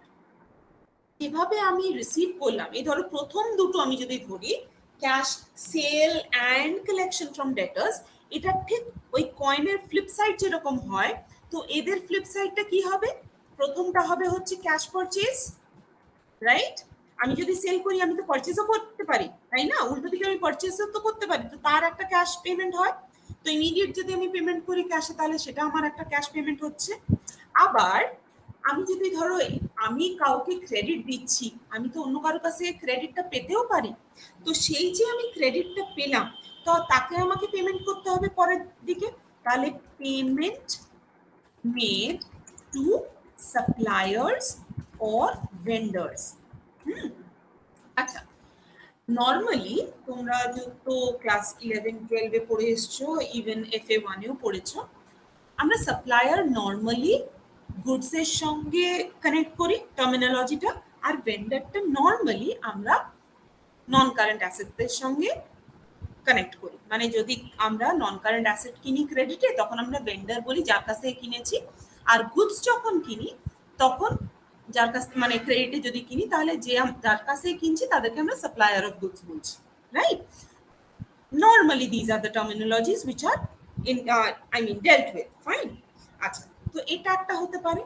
এইবারে আমি যদি আমার এই রিসেন্ট প্রোডাকশন কস্ট বাজেটটা আমরা যদি দেখি, দেখো আমি কিনলাম, আমি ধরো মেটেরিয়াল কিনেছি, তো তার জন্য আমি পেমেন্ট করলাম, ক্যাশ পারচেজ, সাপ্লায়ারকে আমরা পরবর্তীকালে পেমেন্ট করলাম, আছে। এইবারে লেবারও তো থাকবে, তার মানে আমার ওয়ার্কার্স আছে, তাহলে ওয়েজেস পেমেন্টটা আসবে, রাইট? এবার ওয়েজেস হচ্ছে আমাদের ফ্যাক্টরি ওয়ার্কার্স। ফ্যাক্টরি ওয়ার্কার্স ছাড়াও তো আরো ওয়ার্কার্স আছে যারা অফিসে কাজ করে, তাহলে তাদেরকে আমরা কি দিই? তাদেরকে আমরা স্যালারিজ দিই। তাহলে ওয়েজেস কিংবা স্যালারি পেমেন্ট যেটা আসে, সেটাও আমার ক্যাশ পেমেন্টের মধ্যে আসবে, রাইট? এইবারে ঠিক দেখো, আমি ফ্লিপ সাইড নিয়ে বলছি, তো এই যে রিপেমেন্ট অফ লোনস গ্রান্টেড, আমি লোন কাউকে দিয়েছি, আমি লোনটা রিপেমেন্ট পেয়েছি, তো আমি তো লোন নিতেও পারি। তাহলে আমি যদি লোন নিই, সেটাকে পেমেন্ট করছি, তাহলে রিপেমেন্ট অফ মানে আমি পে করছি সেটা আসবে, রাইট? তাহলে repayment of loans taken, right? Okay, এবারে ইন্টারেস্ট রিসিভ, আমি তো কাউকে ইন্টারেস্ট পে করতে পারি। আমি যদি ধরো ডিবেঞ্চার আমি ইস্যু করলাম, তাহলে আমি কাউকে ইন্টারেস্ট পে করতে পারি। আমি কারোর কাছে লোন নিয়েছি, তাকে আমি ইন্টারেস্ট পে করতে পারি। তাহলে interest paid, right? Next will be dividend paid. So any kind of payment which are there, that will be taken as a part of the cash payment. Okay, so all kinds of payment আমি এখানে নিয়ে নিচ্ছি, আমি এখানে এক্সেপ্টটা দিয়ে দিচ্ছি, because এটা কিন্তু তোমরা যখন অঙ্কগুলো পাবে, কোয়েশ্চেন পেপারে যখন অঙ্কগুলো পাবে, then you will understand which are the payments and which are the receipts. এগুলো আমার আলাদা করে বলার দরকার নেই, বাট আমি কিছু কিছু মেন আইটেমসগুলো নিয়ে নিচ্ছি। কেন? Because whenever you will see the question, there will be twists and turns relating to these particular items. তো আমি ওই প্রত্যেকটা আইটেমের ওই টুইস্ট এন্ড টার্নটাকে এখানে ডিসকাস করব। এইটুকু টাইমের মধ্যে তো সবকিছু করা সম্ভব না, তো আমি কিছু কিছু মানে বেসিক জিনিস যেটা তোমাদের জানতে হবে ফর সলভিং আ সাম, আমি সেই জিনিসটা আমি এখন করাচ্ছি। ওকে, তাহলে আমাদের ক্যাশ রিসিটস হয়ে গেল, ক্যাশ পেমেন্টস হয়ে গেল, আর একটা আমি কি বললাম, opening and closing cash balances, right? Okay, তাহলে আমরা একটা ফরম্যাটে যাই। ফরম্যাটটা কিভাবে হবে?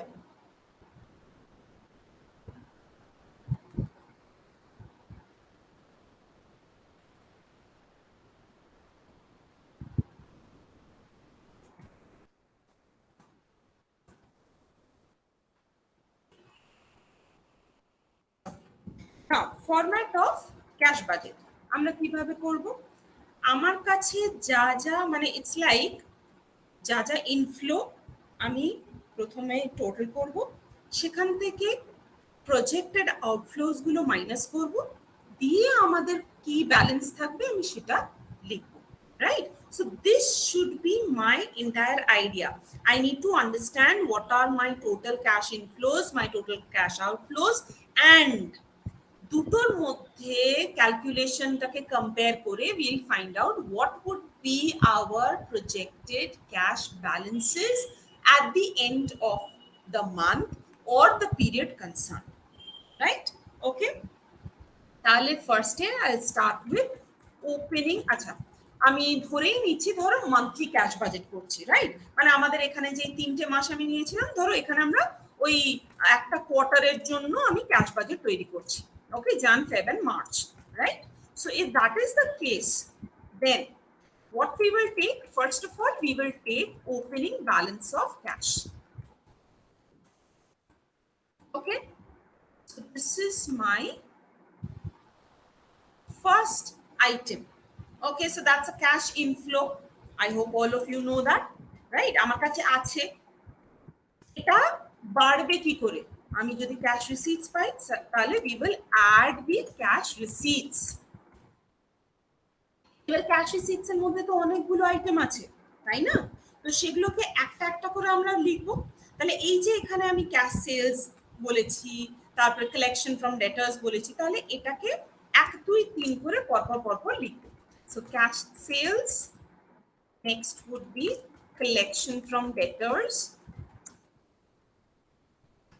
next would be interest received, okay, next maybe loan taken, it can be, okay? আচ্ছা, এটা কিন্তু একটা হাইপোথেটিক্যাল এক্সাম্পল, এর থেকে বেশিও কিন্তু হতে পারে, সবকিছু নাও থাকতে পারে, শুধু cash sales and collection from debtors থাকতে পারে। তো আমি জাস্ট তোমাদের দেখিয়ে দিচ্ছি ফরম্যাটটা কি হবে। এটা কিন্তু এরপরে আরো অনেক কিছুই থাকতে পারে, 4 এর পরেও আরো থাকতে পারে, কিংবা 1 আর 2 থাকলো, যেমন অঙ্ক পাবে সেরকম ভাবে তোমাদের লিখতে হবে। You can't just go on writing everything, right? কারণ this is not schedule 6, sorry schedule 3, যে পার্টিকুলার একটা ফরম্যাট আছে, কিছু না থাকলেও সেটা আমাকে লিখতে হবে। This is not that, fine. আমার কাছে যা যা ইনফরমেশন থাকবে সেই ইনফরমেশন অনুযায়ী আমি আমার তৈরি করব। Okay, so after we get both of these, meaning opening balance of cash and cash receipts, আমরা কি পাবো? Total cash receipts, right? তাহলে I'm writing over here total cash receipts. Fine. Which one? Is fine. Adding up the first and the second one, মানে opening balance of cash R cash receipts. তো এটা যখন আমরা পেয়ে যাব তখন ওটাকে আমরা টোটাল করে নেব। Okay, fine, this would be done. এরপরে আমরা কি করব না, নেক্সট হবে হচ্ছে আমাদের cash payments. Just like we had the cash receipts, we will have cash payments. তাহলে ওই সেই ক্যাশ পারচেজেস থাকবে, তারপরে আমাদের থাকবে হচ্ছে পেমেন্ট টু ক্রেডিটর্স, বা suppliers, whatever you might say, payment made to vendors, okay, vendors of non-current assets, আমি জাস্ট এরকম ভাবে লিখে দিচ্ছি non-current asset, ওকে। নেক্সট হবে হচ্ছে ধরো payment of loan, next payment of interest,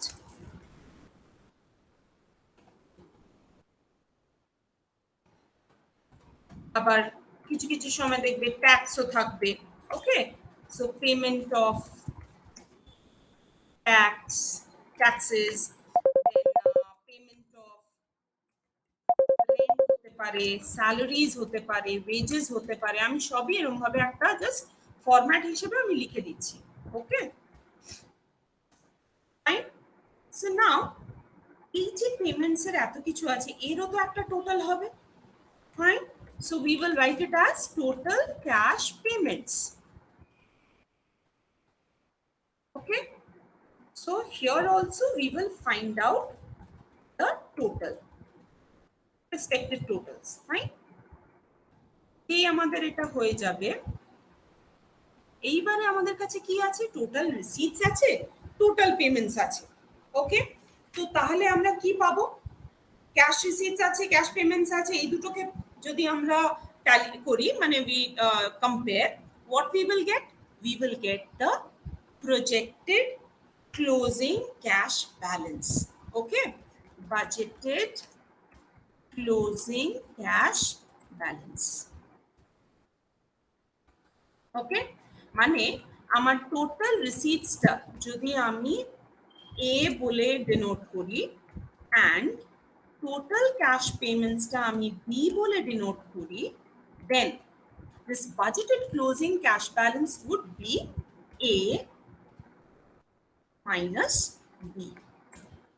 Okay, আমরা তো সবসময় পজিটিভ নোট থেকে ভাবনা চিন্তা করি, তাহলে আমার কাছে আমি ধরেই নিচ্ছি যে আমার ক্যাশ রিসিটসটা বেশি হবে আর আমার ক্যাশ পেমেন্টসটা তার থেকে কম হবে, ওকে। তো তাহলে আমার একটা ক্যাশ ব্যালেন্স হাতে আমার থাকবে। এবারে সেটা তোমরা দেখতে পারো যে হয়তো আমি বাজেট করলাম, তখন দেখলাম যে আমার পেমেন্ট বেশি হয়ে গেল, তখন আমার মাইনাস ফিগারে আসবে, ওকে। নর্মালি আমার পজিটিভে আসা উচিত যদি আমার রিসিটসটা বেশি হয়, আবার যদি আমি দেখি যে আমার পেমেন্টটা বেশি আর রিসিটসটা কম, তাহলে কিন্তু আমার নেগেটিভ ব্যালেন্স আসবে, okay. So let me just write it over here, if cash receipts is more than cash payments, তাহলে কি হবে, we have a positive closing cash balance, okay. Similarly, if we have cash receipts which is less than the cash payments, then what we will have negative closing cash balance, okay fine. This is what we will have as a format for the cash budget. তো এটা আমাদের জানা গেল। এইবারে আমি বলেছিলাম যে প্রত্যেকটা জিনিসে একটা করে ট্রিক থাকে অঙ্কে, তো কি কি ট্রিক থাকতে পারে। ফার্স্ট অফ অল, আমাদের অঙ্কতে যখনই আমরা স্টার্ট করব, the way of doing, understand, আমি কিন্তু এখানে মার্ক করে করে দেখাচ্ছি। ফার্স্টে আসবে আমার ওপেনিং ক্যাশ ব্যালেন্স। তাহলে যখনই আমি একটা অঙ্ক পাবো তখন আমার কাজ হলো প্রথমেই খুঁজে বার করানো what is the opening balance of cash. পুরো অঙ্কটাকে স্ক্যান করে নিয়ে তোমরা যখনই একটা কোয়েশ্চেন পাবে you first find out what is the opening balance of cash. তাহলে আমরা ফার্স্টে এই অ্যামাউন্টটা লিখবো। এবার ওপেনিং ব্যালেন্স অফ ক্যাশ 3টে মাসের জন্য 3টে ডিফারেন্ট ব্যালেন্স কিন্তু দেবে না। ওকে, শুধুই বলে দেবে যদি ধরো jan feb মার্চ আছে তাহলে ফার্স্ট জানে কত টাকা অ্যাভেলেবল আছে সেইটা বলে দিল। Okay, so this should be calculated first or rather found out first and written. Okay, তাহলে আমি এটাকে 1-2 করে মানে স্টেপ 1 স্টেপ 2 স্টেপ 3 আমি এইভাবে করছি। Okay, so I am writing like that. ফার্স্টে এটাকে আমি 1 হিসেবে ডিনোট করছি। Okay, so this is my first step. সেকেন্ডে আমি কি করব না আমার এই তো ক্যাশ রিসিটসটাকে ক্যালকুলেট করছি, ক্যাশ সেলসটাকে আমি লিখছি সব কিছু। তো পরপর ফার্স্টে I will finish writing all the cash receipts and the cash payments, তার মানে এইটা together okay will be my second step. আমি পুরোটা লিখে ফেললাম, ঠিক আছে। তারপর আমি টোটালটা যখন বার করলাম সেটা আমার স্টেপ 3 হবে। ওকে, নেক্সট যা যা পেমেন্টস আছে সব আমি লিখে ফেলবো for the month of January. Okay, that will be my step 4। Next প্রত্যেকটা কিন্তু স্টেপ 4 যেই বলেছি প্রত্যেকটা আলাদা আলাদা করে লিখছো তোমরা। তারপরে টোটাল ক্যাশ পেমেন্টসটা আমি ক্যালকুলেট করব অ্যাজ স্টেপ 5। ফিফথ স্টেপ করলাম। সিক্স স্টেপে আমি কি বার করব না budgeted closing cash balance for the month of jan, that is my sixth step. I hope it is clear. Okay, so this is my sixth step.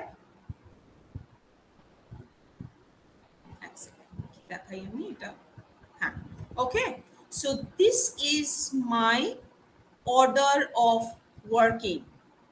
Fine. এইবারে যে মুহূর্তে আমার জানের ক্লোজিং ক্যাশ ব্যালেন্স পেলাম, this amount has to be my first work to be done for month of Feb. তার মানে এই 6 স্টেপের পরে 7 স্টেপ আমি এখানে 7 লিখছি কিন্তু ইকুয়াল টু 6 লিখছি কেন না আমি এই 6 এর অ্যামাউন্টটা যা পাবো সেটাই কিন্তু স্টেপ 7 এ গিয়ে ওখানে 6 ওই 7 এর অ্যামাউন্টটা তাই হবে। ওকে, বিকজ ওই সেই একই concept, closing value of one period is the opening value of the other, right. তাহলে এর closing balance will be the opening মানে জানের ক্লোজিং উইল বি ফেবের ওপেনিং, রাইট। দিয়ে আবার যেভাবে আমি যেই সিকোয়েন্সে জানের করলাম 1 2 3 4 5 6 ঠিক ওইভাবেই কিন্তু ফেবের আবার রিপিট করব। ওকে, ফেবেরটা হয়ে গেলে পরে তারপরে মার্চে দেব। Please do not do all at once, one after the other. এইটা যদি করো তাহলে তোমাদের অঙ্ক ভুল হওয়ার কোনো জায়গা নেই।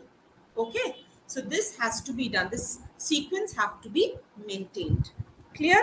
তাহলে প্রথমে আমরা কি করছি না ওপেনিং ব্যালেন্স অফ ক্যাশ। এইবারে আসছি আমরা cash রিসিটসে।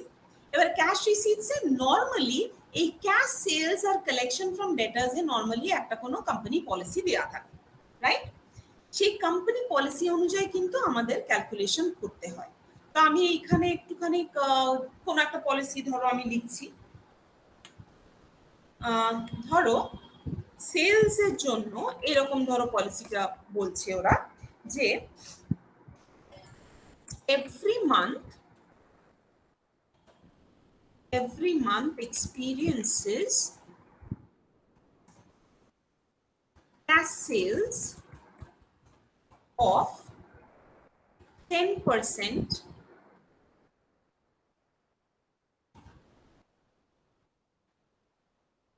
of total sales and the rest is made on credit.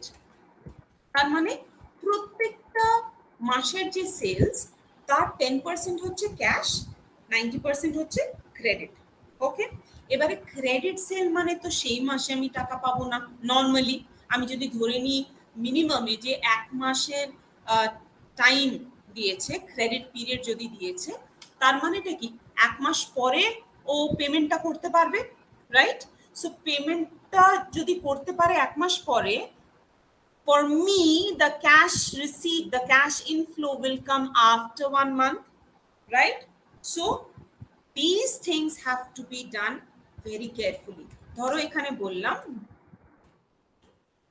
the company allows 1 month credit to its debtors.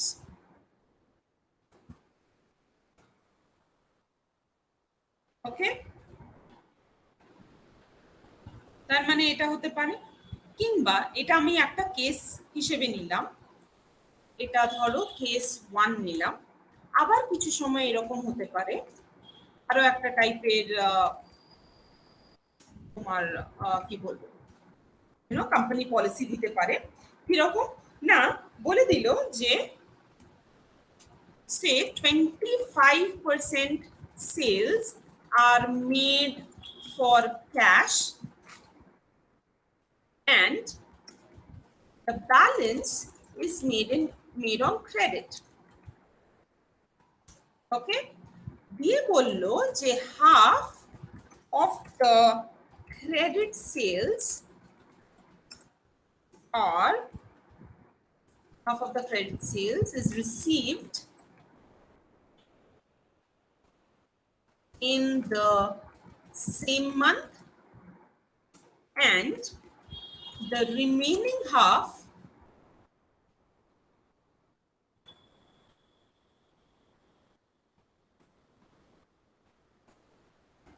is received in the following month.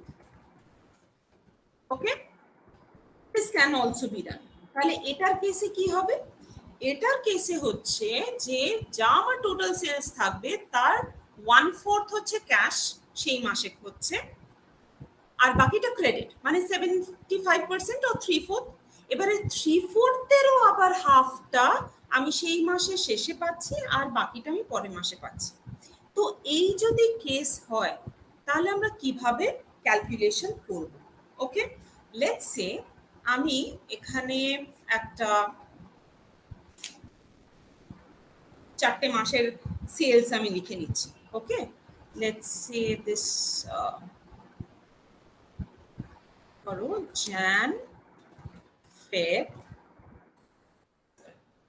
jan, next is feb, next march, april. Okay fine, আর total সেলসটা এইভাবে আমি লিখছি। First এটা let's say 1 lakh, feb is 1,20,000, next is 1,50,000, april হচ্ছে 1,80,000. Okay, fine, and this total sales that is there obviously rupees. Fine, এটা বলা থাকলো। তাহলে এটা যদি বলা থাকে ফার্স্ট কেসে আমাদের কি হবে? অ্যান্ড এখানে আরেকটা জিনিস আমি বলে দিই, cash budget to be prepared for the first quarter of the year. Okay, the first quarter মানে কি? Jan, Feb, March, right? So if that is there, তাহলে আমাদের working note, remember whenever we have such kind of tricks in the question, they have to be done as a part of the working note. তার মানে এই পার্টটা কিন্তু আমি working note-টা দেখাচ্ছি তোমাদের। ওকে, সো ওয়ার্কিং নোটটা কিভাবে করব আমরা? অনেক সময় কিন্তু 5 মার্কসের কোয়েশ্চেন আসে শুধু এইটুকু ক্যালকুলেট করার জন্য। ওকে, সো ক্যাশ বাজেট থেকে আইদার পুরো একটা অঙ্ক আসবে কিংবা এই কিংবা বলবো না, maybe as an addition also তোমাদের প্রথম সেকশনে হয়তো দেখলে যে শুধু এইটুকু বার করতে বলে যে কালেকশন ফ্রম ডেটার্সটা কত ক্যালকুলেট করো for the first quarter or for the 3 months 4 months whatever it is. Okay, তো সেই সময় আমাদের কিভাবে করতে হবে, ফার্স্ট কোয়ার্টার মানেই হচ্ছে আমাদের 3টে মাস, ফার্স্ট 3টে মাস, তাহলে এই ফার্স্ট 3টে মাস আমি এখানে লিখে ফেললাম। ওকে, প্রথমে হচ্ছে আমাদের ক্যাশ সেলস, আমাদের তো টোটাল সেলস বাকি, তো ক্যাশ সেলস কি হবে বলে দিয়েছি 25% ফর ইচ, রাইট? তাহলে 25% of what, of 1 lakh. Similarly বাকি তিনটের জন্য আমি 25% করে করে ফেললাম। ওকে, এইবারে হবে হচ্ছে কালেকশন ফ্রম ডেটার্স। কালেকশন ফ্রম ডেটার্সটা কিভাবে হবে, আমাদের বলেছে যে হাফ, সরি একটা মাসের ক্রেডিট অ্যালাউ করছে, ফাইন। প্রথম কেসটা আমরা যদি ধরি, বলছে যে একটা মাসের ক্রেডিট অ্যালাউ করছে, তো একটা মাসের ক্রেডিট মানে হচ্ছে when I am receiving the payment, I am receiving the payment in the next month. Clear? So জানের যে ক্রেডিট সেলসটা হচ্ছে I'll be receiving when, I will be receiving in the month of Feb. Similarly ফেবের যা থাকবে আমি I will be receiving in the month of March. Okay, acha, I need to add another thing over here.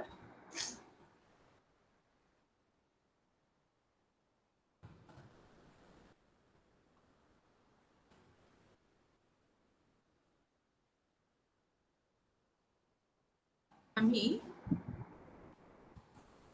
December of the previous year আমি এখানে আরেকটা amount লিখে নিচ্ছি। Okay, let's say this is 1,20,000. Please, I'm just taking an excuse for 2 minutes. There's an important call. I have to take up this call. I'm so sorry.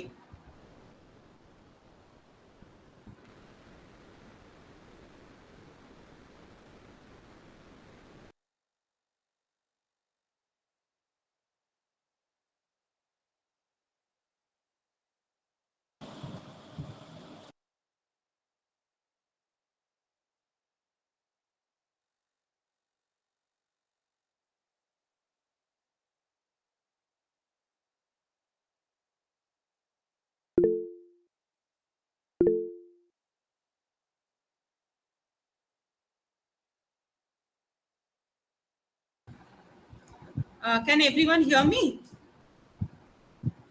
Yes, ma'am. Yes, ma'am. Yeah. Thank you so much. I'm so sorry. It was a very, I mean, my son. That's why. Okay.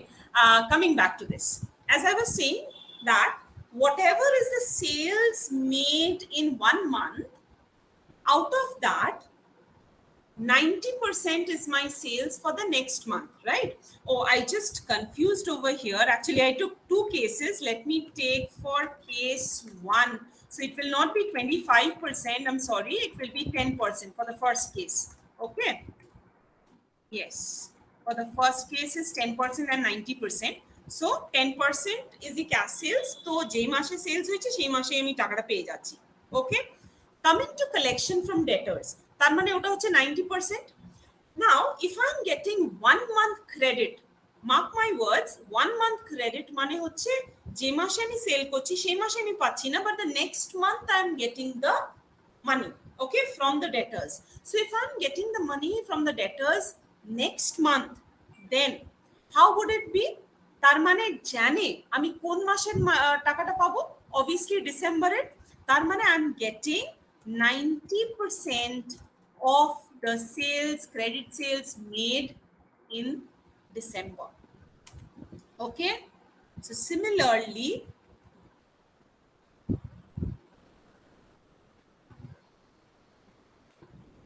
জানে আমি কোনটা পাচ্ছি, sorry ফেবে আমি কোনটা পাচ্ছি, জানের 90%, আর মার্চে আমি কোনটা পাচ্ছি, ফেবের 90%. Okay, so this is how I am collecting the debtors. So আমি রিসিটসে যখন লিখবো ক্যাশ রিসিটসে, তখন ক্যাশ সেলসে আমি এই অ্যামাউন্টগুলো লিখবো, আর কালেকশন ফ্রম ডেটার্সে আমি এই অ্যামাউন্টগুলো লিখলাম। Okay, so this is quite a easy one where there is just 1 month involved. Okay, but there will be cases যেখানে ক্রেডিট সেলসটাও ভাগ ভাগ করে আমরা পাচ্ছি, যেটা আমি নিয়েছি as case 2। Okay, so in that case what will happen, we have to understand that first. Okay, তাহলে কেস 2টা আমি যাচ্ছি। কেস 2টাতে আমাদের কি আছে না, cash সেলসটা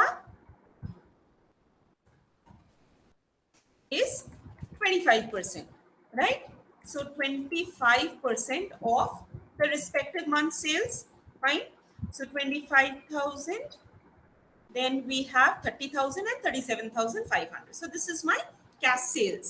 Now what about my collection from debtors? Okay, so what are they saying? They are saying that half of the credit sales is received in the same month. Okay, half of the credit sales is received in the same month. So what is the credit sales? First that we have to look at. So credit sales is 75% of January. Okay, January te total sales হচ্ছে 1 lakh, তার 25% which is 25,000 is cash sales. So 75% which is 75,000 is the credit sales. এই 75,000 এর half আমি পাচ্ছি same month মানে জানে, আর half পাচ্ছি আমি ফেবে। Okay, so here how should we write? এখানে আমরা লিখবো হচ্ছে সেলস অফ, সরি এটা লিখবো credit sales of jan. Okay, so half I'll receive in jan. So how do I write? Half of 75% of the sales of jan. Clear? Okay, so half I'm getting in January, again half I'm getting in February. So half of 75% of the sales made in Jan. Clear? So half আমি জানে পেলাম, half আমি ফেব্রুয়ারিতে পেলাম, but এই টোটালটা কিন্তু is relating to the sales made in Jan. Clear? So similarly we will have credit sales of Feb. ওকে, তো ফেবের ব্যাপারটা কি হবে? আমি ফেবে একটা অ্যামাউন্ট পাবো, মার্চে একটা অ্যামাউন্ট পাবো, কত না half of 75% of the sales of Feb. Okay, so I'm getting 45,000 over here, and in March also I will get 45,000. Half half করে পাচ্ছি, তাই না? হয়ে গেল, তাহলে ফেবেরটা আমরা পেয়ে গেলাম। এইবারে আসছি credit sales of March, right? তাহলে মার্চে একটা টাকা পাবো, এপ্রিলে একটা টাকা পাবো, but April is not a matter of concern for us. Okay, why? Because I am making a budget for the first 3 months, that is Jan, Feb and March, right? So my calculation will end in March. Okay, so এখানে আমি কত পাবো? Half of 75% of the sales made in March. Clear? হয়ে গেল। তাহলে মার্চের একটা amount কিন্তু আমি এপ্রিলে পাচ্ছি, which is not a part of my budgeted period, so I'm not taking into consideration. ঠিক আছে, এইবারে সেমটা যদি আমি একটু রিথিঙ্কিং করি ফর দ্য মান্থ অফ জ্যানের আগে ডিসেম্বর, তাই না? ডিসেম্বরে যা ক্রেডিট সেলস ছিল তার তো হাফ আমি জানুয়ারিতে পাবো, রাইট? তাহলে ক্রেডিট সেলস অফ ডিসেম্বর কত না half of 75% of the sales made in December. There. Okay, তাহলে আমরা যদি টোটাল কালেকশন অফ ডেটাস করি তাহলে কিভাবে পাবো না এই সব কটার সামেশনটা হবে আমাদের total. Okay, this, So I'm just marking it with a different color so that you can understand.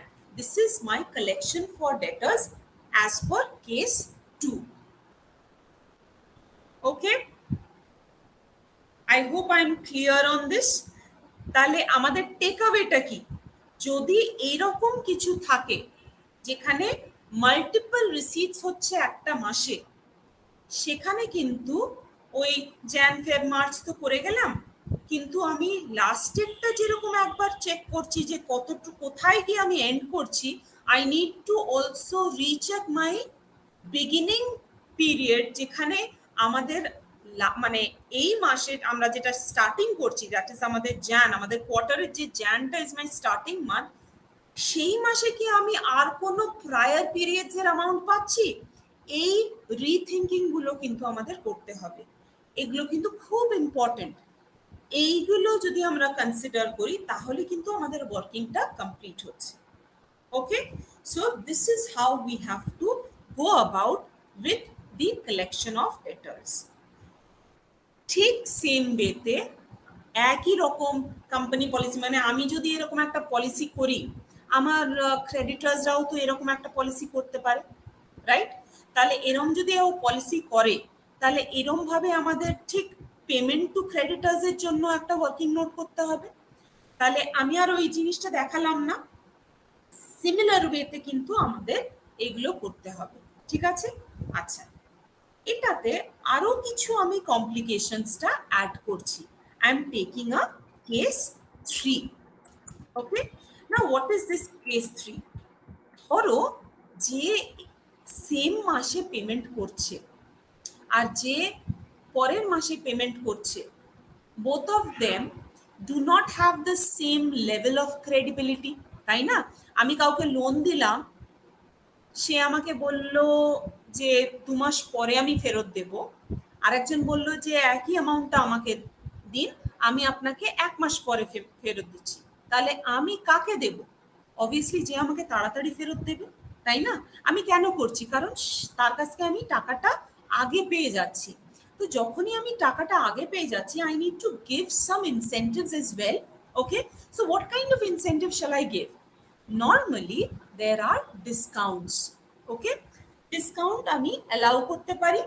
আবার we all know, আমরা এটা স্টাডি করে এসেছি যে নর্মালি আমরা যদি চাই যে our debtors make the payment promptly or quicker, we have to allure them, right? And how do we allure? We will ensure that we give some discounts. So whenever they are making the payment earlier, they are given a percentage of discount. তাহলে আমি যদি এই same কেসটা ধরো same কেসটা আমি লিখছি as of case 2, ঠিক আছে?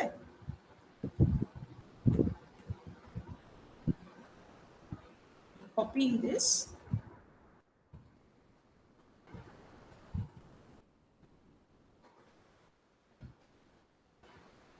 এটা আমাদের কেস 3।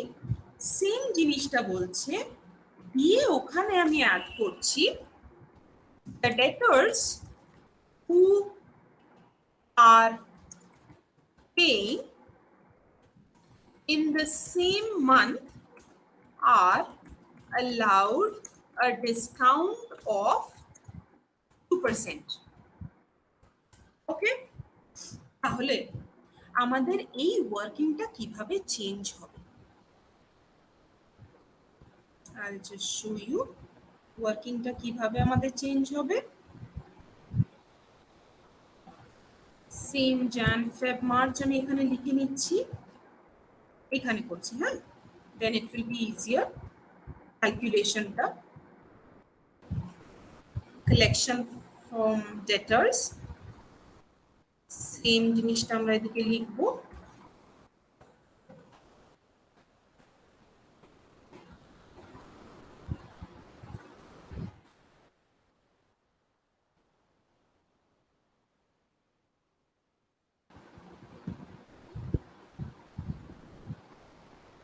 ওকে, না তাহলে কি হলো? ফার্স্ট হাফ পেমেন্ট যেটা হচ্ছে সেখানে কিন্তু 2% ডিসকাউন্ট। 2% যদি ডিসকাউন্ট হয়, পার্সেন্টেজ তো, তাহলে 100 থেকে 2 গেলে আমি কত অ্যাকচুয়ালি পেমেন্টটা পাচ্ছি? 98% আমি পেমেন্টটা পাচ্ছি। তাহলে কিরকম ভাবে আমরা লিখছি না, half of 75% of the sales made in Jan, ওকে, হলো হাফ হলো ইন্টু 98%, 36,750। আমি সিম্পল একটা ক্যালকুলেশন দেখাচ্ছি। এখানে তো আমরা অলরেডি আগে অঙ্কটা করেছি, wherein we had found out the half.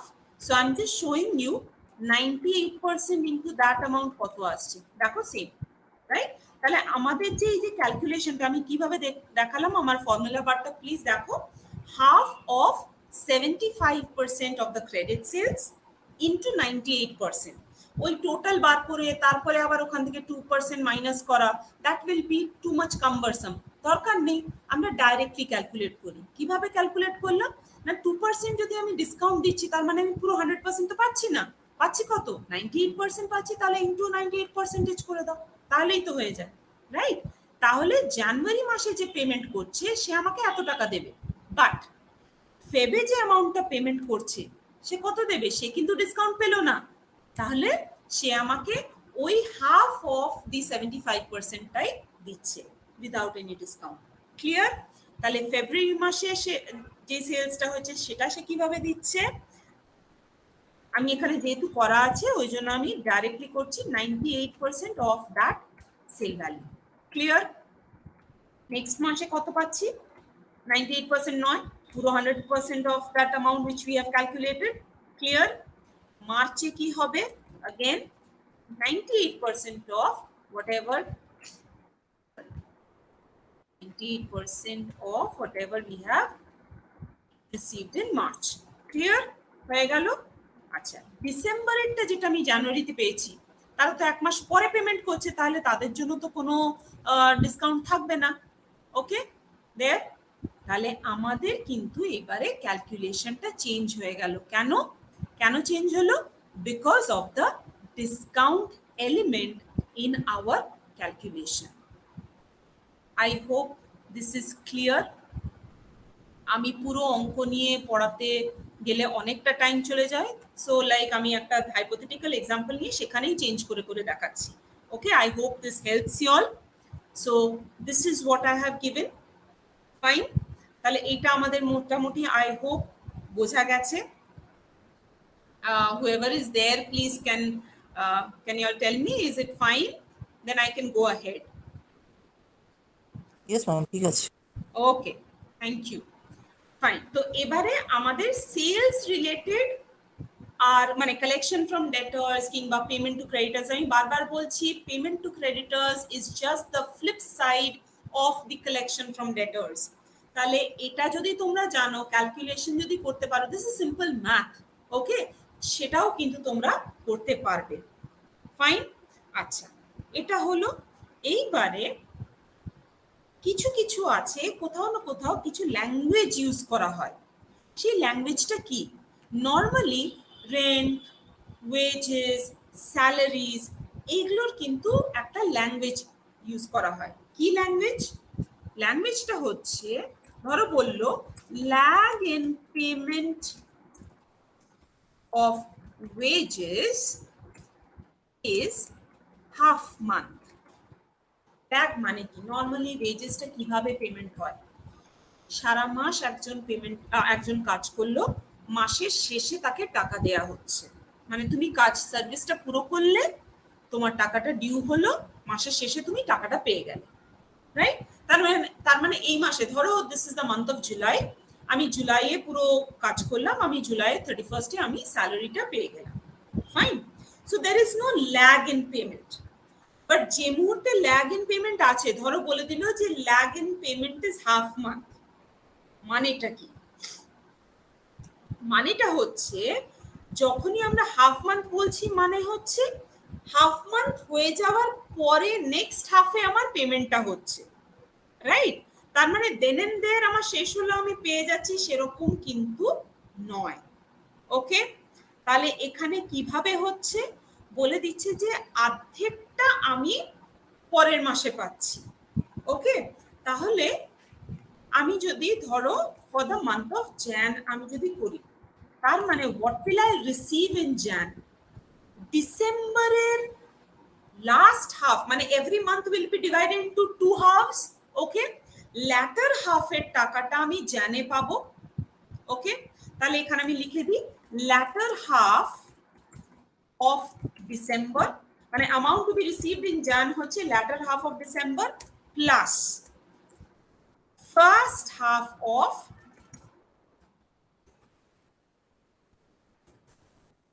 Gen. Clear? Okay, so that is the meaning of lag. আমি যদি বলি যে এক মাসের ল্যাগ হচ্ছে, তার মানে কি জুলাইয়ের পেমেন্টটা পাচ্ছি আমি অগস্টে। আমি প্রথমে কি এক্সাম্পল দিলাম, জুলাইয়েরটা আমি 31 জুলাইতে পেয়ে গেলাম। Okay, so there is no lag, আমি এই মাসেরই আমি এই মাসের টাকাটা এই মাসেই পেয়ে গেলাম, নো প্রবলেম। বাট যদি আমি জুলাইয়ের টাকাটা ফার্স্ট উইক অফ অগস্টে, হতেই পারে অনেক জায়গায় কোম্পানি পলিসি এরকম থাকে, পরের মাসে পেলাম, তাহলে কিন্তু আমি বলে দেবো lag in payment is 1 month. Clear? Okay, আর এখানে যেহেতু হাফ মান্থ হচ্ছে, দেখো ওয়েজেস মানেই হচ্ছে the ones who are working in the factory, directly যারা প্রোডাকশনে রিলেটেড, তাদের পেমেন্টটা নর্মালি ফোর্টনাইটলি হয় কিংবা উইকলি হয়। ওকে, তো উইকলি যখন হয় একটা উইকের পেমেন্টটা পরের উইকের ফার্স্টে দেয়া হয়। ওকে, তো তখন ল্যাগ ইন পেমেন্ট হচ্ছে 1 উইক, রাইট? তো তখন কিরকম ভাবে হবে, যদি 1 উইক হয় তাহলে ডিসেম্বরের লাস্ট উইকের পেমেন্টটা আমি জানে পাবো, অ্যান্ড জানুয়ারির প্রথম 3টে উইকের পেমেন্টটা আমি জানেই পাবো। ওকে, লাস্ট উইকের পেমেন্টটা কিন্তু জানে নয়, সেটা গিয়ে রোল ওভার করে যাবে কোথায় না, ফেব্রুয়ারিতে। So this is the meaning of lag. I hope this is clear. Okay, now coming ahead with the other things, মানে এই তো ল্যাগটা আমি বুঝিয়ে দিলাম। আচ্ছা, ল্যাগের আমি যদি উইকটা সেটাও আমি একটু লিখে দিচ্ছি, if it helps you. Payment of wages is 1 week. Okay, then in Jan what shall I receive? We will receive last week's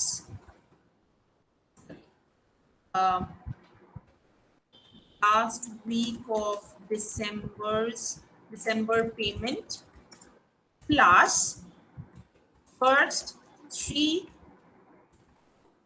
weeks of Jan payments. Okay, এটাই হচ্ছে কিন্তু 1 week-এর ল্যাগটা। আর যদি এক মাসের ল্যাগ হয়, if the lag is a month, lag in payment is 1 month. It means in Jan we will get or we will pay, either pay, আবার lag in receipt তো হতে পারে, যাই হোক whatever, lag in payment Jan যদি হয়, তার মানে 1 month যদি হয়, তাহলে জানে আমি কোনটা পাবো, কোনটার পেমেন্ট করব, payment for wages of December. Okay, the entire month of December. That is meant by lag in payment. Okay, এবারে অনেক সময় দেখবে কোয়েশ্চেনে থাকবে যে ইনকাম ট্যাক্স কোনো একটা মাসে, এই ধরো জানুয়ারি ফেব্রুয়ারি মার্চ না করে, হ্যাঁ জানুয়ারি ফেব্রুয়ারি মার্চ হতেই পারে, ধরো এটার মধ্যে বলে দিল যে একটা পেমেন্ট আছে in the month of March.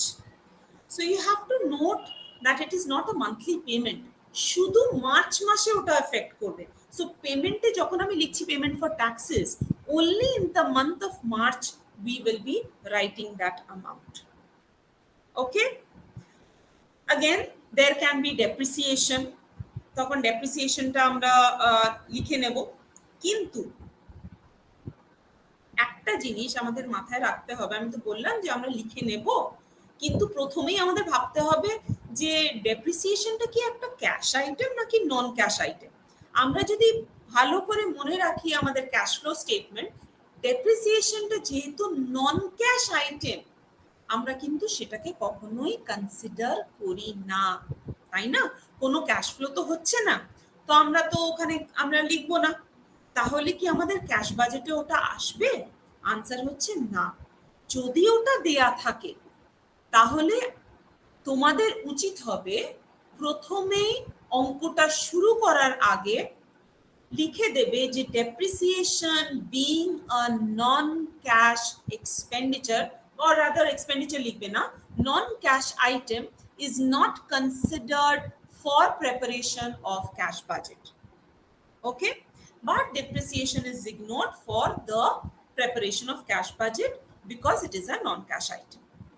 ওকে, তার মানে ডেপ্রিসিয়েশন যদি থাকে আমাদের আসবে না কোনো নন ক্যাশ আইটেম, কারণ আমি যখন শুরু করলাম তখনই আমি তোমাদের বলেছিলাম যে আমরা ক্যাশ বেসিসটা ফলো করব, তো ডেপ্রিসিয়েশনে কোনো ক্যাশের লেনদেন হয় না। ওকে, তো এই জিনিসগুলো থাকে। তাহলে আমি ক্যাশ রিসিটসের একটা কথা বললাম, ক্যাশ পেমেন্টের কথা বললাম। এইবারে গিয়ে আসছি আমাদের লাস্টেরটা, সেটা হচ্ছে opening and closing balances of cash. আমি দুটো জিনিস বলেছিলাম যে যখন receipts is more than my payments তখন আমার পজিটিভ ব্যালেন্স আসছে, রাইট? এবারে হয়তো হতে পারে যে কোনো মাসে আমার পেমেন্টটা সত্যি অনেক বেশি, and with my projected receipts I do not have a positive balance, rather I'm having a negative balance. এবারে আমি যদি প্রথমেই বাজেটে আমি অ্যাপ্রিহেন্ড করছি যে there is like dearth in cash, then I should be prepared from beforehand. Okay, তাহলে ওই সময় নর্মাল ওয়ার্কিং ক্যাপিটাল রিকোয়ারমেন্টের আমি একটা ছোট লোন নিতেই পারি। ওকে, তো আমার যত এটা এবারে it depends on the company policy. কি পলিসি থাকতে পারে? পলিসিটা এরকম হতে পারে যে যা ডেফিসিট হচ্ছে ওইটুকু অ্যামাউন্ট আমরা লোন দেব, রাইট? ওকে, অর যা ডেফিসিট হচ্ছে আমরা নর্মালি ধরো এমন ডেফিসিট হলো, it's a very very weird number, say 2315। Okay, so this is a very weird number, তো আমরা কি করবো যে নেক্সট 500 সে আমি নেব। তার মানে কি 2315 যেই হচ্ছে আমি 2500 লোন নেব। ওকে, তো এরকম করে অনেক কিছু হতে পারে। তো ইন দ্যাট কেস আমাদের ফরম্যাটটা কিভাবে চেঞ্জ হবে? Let me go back to the format. দেখো এখানে কি করেছি, cash sales, collection from debtors, interest receive, loan taken, আরো অনেক কিছু আসতে পারে। এবার আমি এই যে লোন টেকেন, সবসময় আমার সাজেশন হচ্ছে প্লিজ লিভ আ লাইন, মানে if there are two items, let's say cash sales and collection from debtors for receipts, দুটো যখন লিখলে তারপরে একটু জায়গা ছেড়ে দেবে।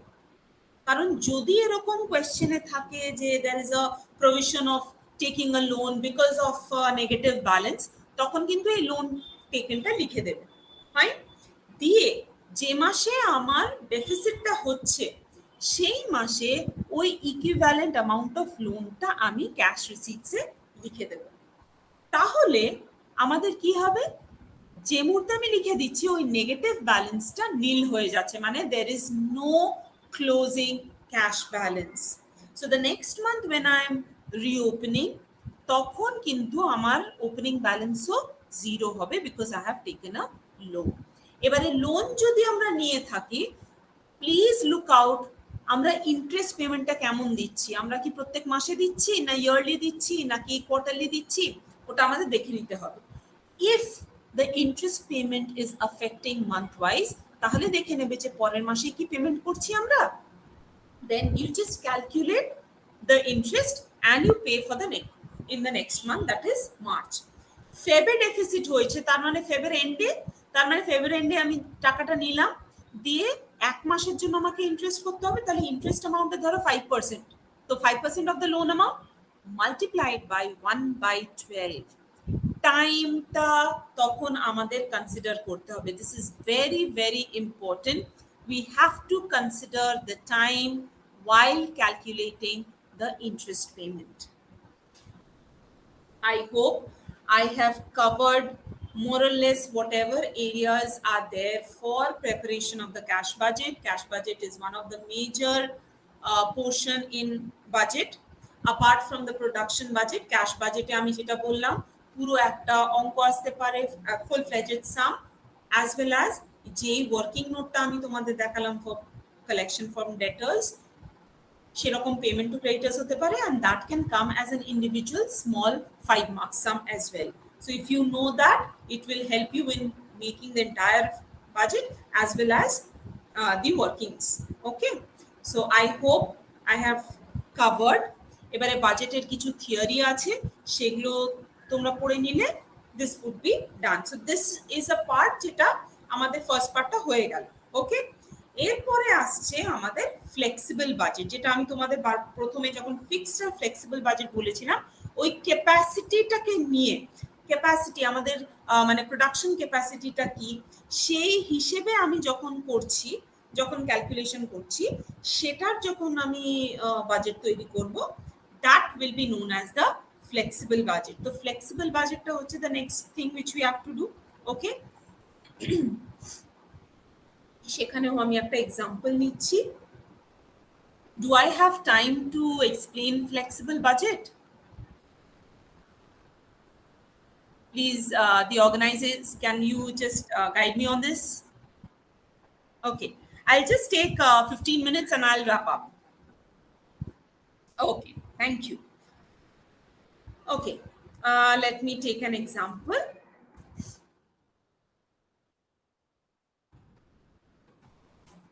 Let's say I'm taking one particular company, okay? Current operating capacity,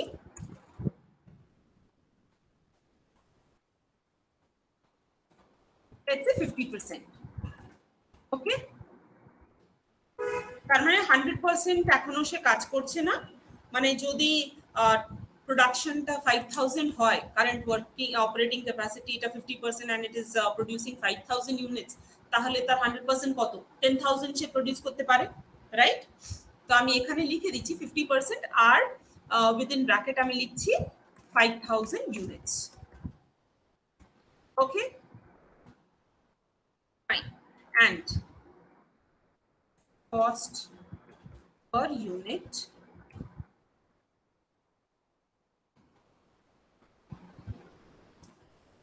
equals to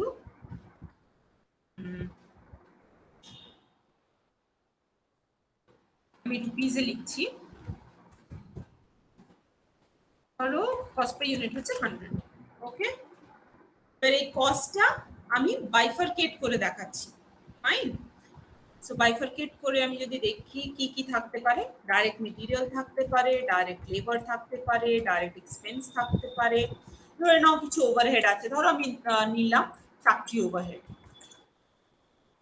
okay, factory overhead, office overhead, ওকে, আর ধরো selling overhead.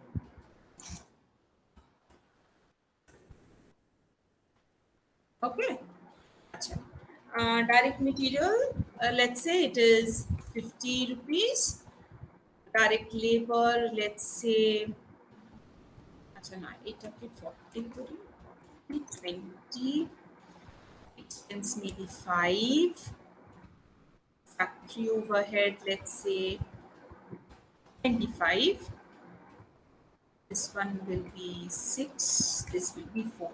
Let me just check, 60, 65, 90, 100. Yeah, done. Okay. Now, within this factory overhead, I'm giving up the split up. What is the split up? Within 25, rupees 10 is fixed. Okay. Office overhead,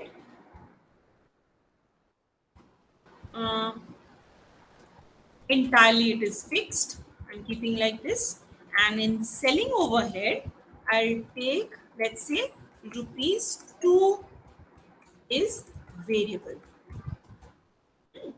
অঙ্কে কিন্তু অনেক কিছু রকম থাকবে, হতেই পারে ব্র্যাকেটে দিয়ে দিল যে আমি এখানে ফিক্স দিয়েছি, ওখানে ভেরিয়েবল পোর্শনটা দিয়ে দিল, ওকে, কিংবা ফিক্স দিল, ইট ডিপেন্ডস। আমি ওই জন্য দু রকমই লিখে দিলাম so that it will be easier for you all to understand. Okay, now selling price per unit. Let's say selling price is rupees 120. Okay,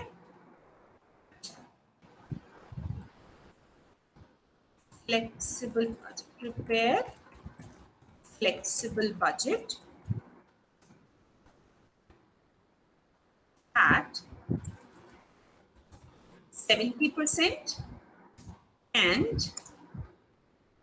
80% capacity levels, considering selling price per unit reduces to rupees 118 at 80% capacity and reduces by rupee 1 at 70% capacity. Okay, আমি দু রকম লিখলাম so that it's easier for you all. Okay, so let's start the flexible budget. Since they have asked for 70%, 80%, তোমরা 70%, 80% দুটো করতে পারো, কিন্তু আমার সাজেশন হচ্ছে যেটা দেয়া আছে সেটাও করবে plus the other two. Okay, then it will be easier. Fine, so let me show this. তিনটে করছি, হ্যাঁ, 50% which is the current capacity, 70% which is the projected, as well as 80%. Okay, all the capacity we have written. Now we'll have the particulars column. First thing when we start will be the number of units. Very, very important. Number of units. The number of units, how do we find out? 50% এ 5000 দেয়া আছে, হয়ে গেল। তাহলে 70% এ কত হবে? কিভাবে বার করব? না, 5000 represents 50%. Okay, so how much is 70%? Here, same way তে আমরা এটাতে করব। 5000 represents 50%, so how much is 80%? দেখো percentage যেহেতু ওপর নিচ দুটোতেই থাকবে, so I'm just doing away with it. I'm dividing by 50 and multiplying by 80. Simple. Okay, so once you have found out this, draw a line. Just why? Because they are in units. Fine, and now we will start with the cost. When we are doing the cost, okay, ওই flexible budget যে ফরম্যাটটা হবে, this will typically follow the cost sheet. Okay, যেরকম প্রথমে আমি production cost budget করেছি ঠিক সেইভাবেই কিন্তু হবে। So what we will start with is direct material. Okay, now direct material we all know it is rupees 40 per unit. So simply আমরা ওটা দিয়ে মাল্টিপ্লাই করে নেব। 5000 units multiplied by 40, 7000 multiplied by 40, and 8000 multiplied by 40. Okay, তো এরকম ভাবে আমাদের সবগুলো আমরা পেয়ে গেলাম ডাইরেক্ট মেটেরিয়ালে। এবারে সিমিলারলি আমরা ডাইরেক্ট লেবারটা করব, right?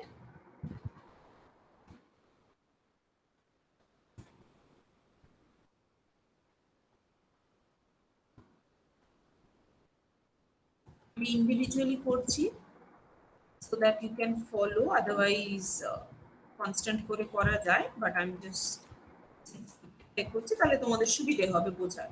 Okay, next will be our direct expenses, because all these three are parts of our prime cost. Okay, so 5000 into 5 করলাম, এবার 7000 into 5 35000, and 8000 into 5 40000. Clear? এইগুলোকে add up করব, add up করলে আমরা কি পাবো? We will get prime cost. Okay, for all the three levels we will get the prime cost. Done. Now what we will do? আচ্ছা, আমরা normally কি করি না, ওই factory overhead, office overhead, selling and distribution overhead ওরম ভাবে করি। এখানে there is a little bit of difference. What it is, ঠিক প্রাইম কস্টটা যেই আমরা পেয়ে যাব তারপরে it's better to club up all the variable cost at first and then the fixed cost. ওকে, মানে ভেরিয়েবল ওভারহেডটা আমরা নিয়ে নেব, তাহলে একটা আমরা মার্জিনাল কস্টটা পেয়ে যাব, because we all know that marginal cost is the summation of the variable cost of a product, and prime cost is direct materials, direct labor and direct expenses. They are always, without any doubt, are variable in nature. Clear? তাহলে এখানে আমরা কি করব, variable overhead গুলো add করব। ওকে, এই variable overhead এর মধ্যে কোনটা কোনটা আছে দেখো। ফার্স্টে আছে আমাদের হচ্ছে factory overhead. Out of 25, 10 is fixed, তার মানে 15 is variable, right?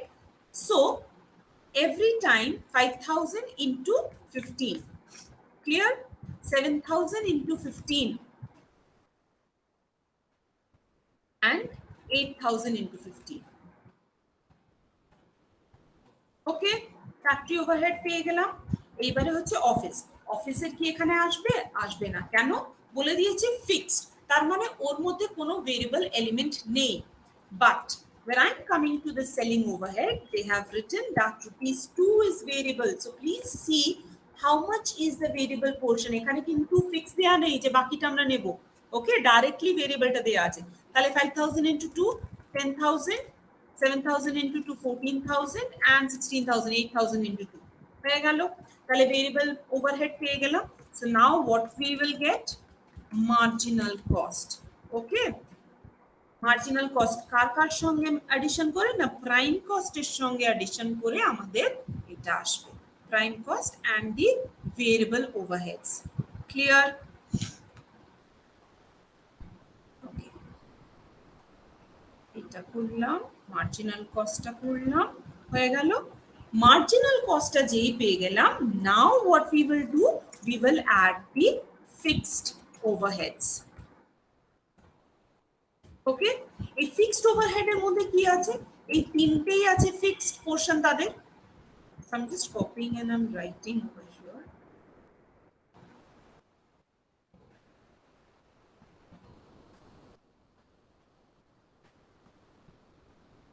ওকে, আচ্ছা ফিক্সড পোরশনটা কত? 10. So 5000 into 10, so 50,000, 70,000 and 80,000. Done. অফিসের তো পুরোটাই 6 is fixed, তাহলে 6 into 5, 30,000, 42,000.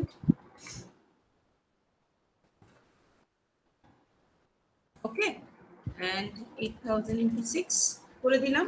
ডান। এবারে হচ্ছে সেলিং ওভারহেড। সেলিং ওভারহেডেও সেই 4 rupees আছে, তার মানে 2 to the rest of the 2 rupees is my fixed portion. So 2 into 5,000, 10,000, তার মানে এখানে সেই একই ভ্যালুস গুলো আসবে, 10,000, 14,000 and 16,000. Okay, done. So now marginal cost and fixed overhead will give us the total cost. Okay, total cost at the different levels. The projected levels are 70% and 80%. Okay.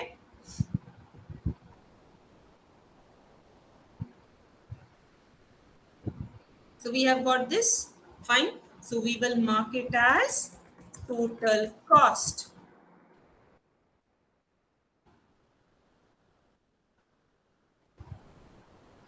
Done.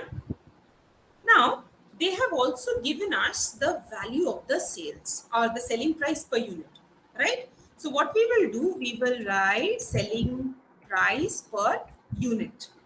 Okay, at 50%, what is the selling price? 120.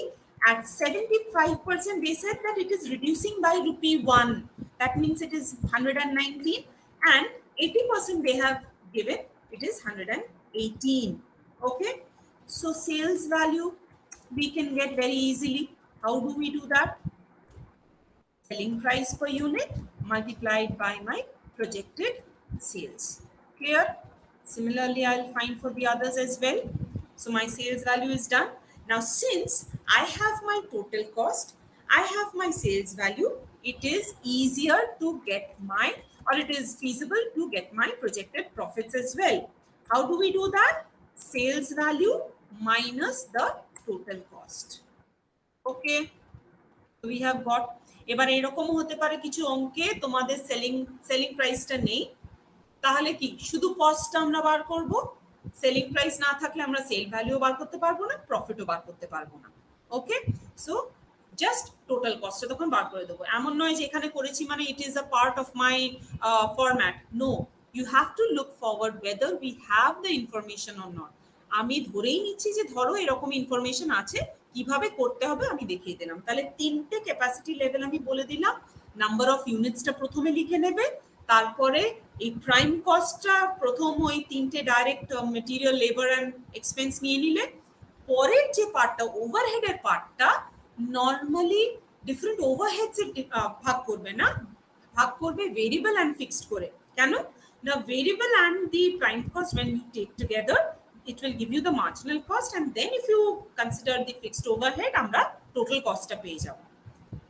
Okay, so yes, I did wrap up within 15 minutes. Thank you, organizers. I hereby end my lecture. Thank you, ma'am. Thank you so Thank you, much ma'am. to all of your giving your precious time to us out of your busy schedule. Thank you very much to all for your sharing your thoughtful and excellent deliberation and lucid presentations also. স্টুডেন্টসরা তো class করলো, ওদের এটা helpful হবেই হবে। আর স্টুডেন্টসদের জন্য বলছি, তোমাদের কালকে আবার সেম টাইমে ক্লাস হবে, তোমরা জয়েন করে যেও। এবং যদি কোনো প্রবলেম থাকে ইউটিউবে তো স্ট্রিমিং হওয়া রইলই, তোমরা সেখানে কমেন্ট করো, আমরা নিশ্চয়ই রিপ্লাই করে দেবো। Thank you. I'm really thankful to the entire organizing team, especially beloved Premalama sir. Thank you, and thank you for giving me the opportunity.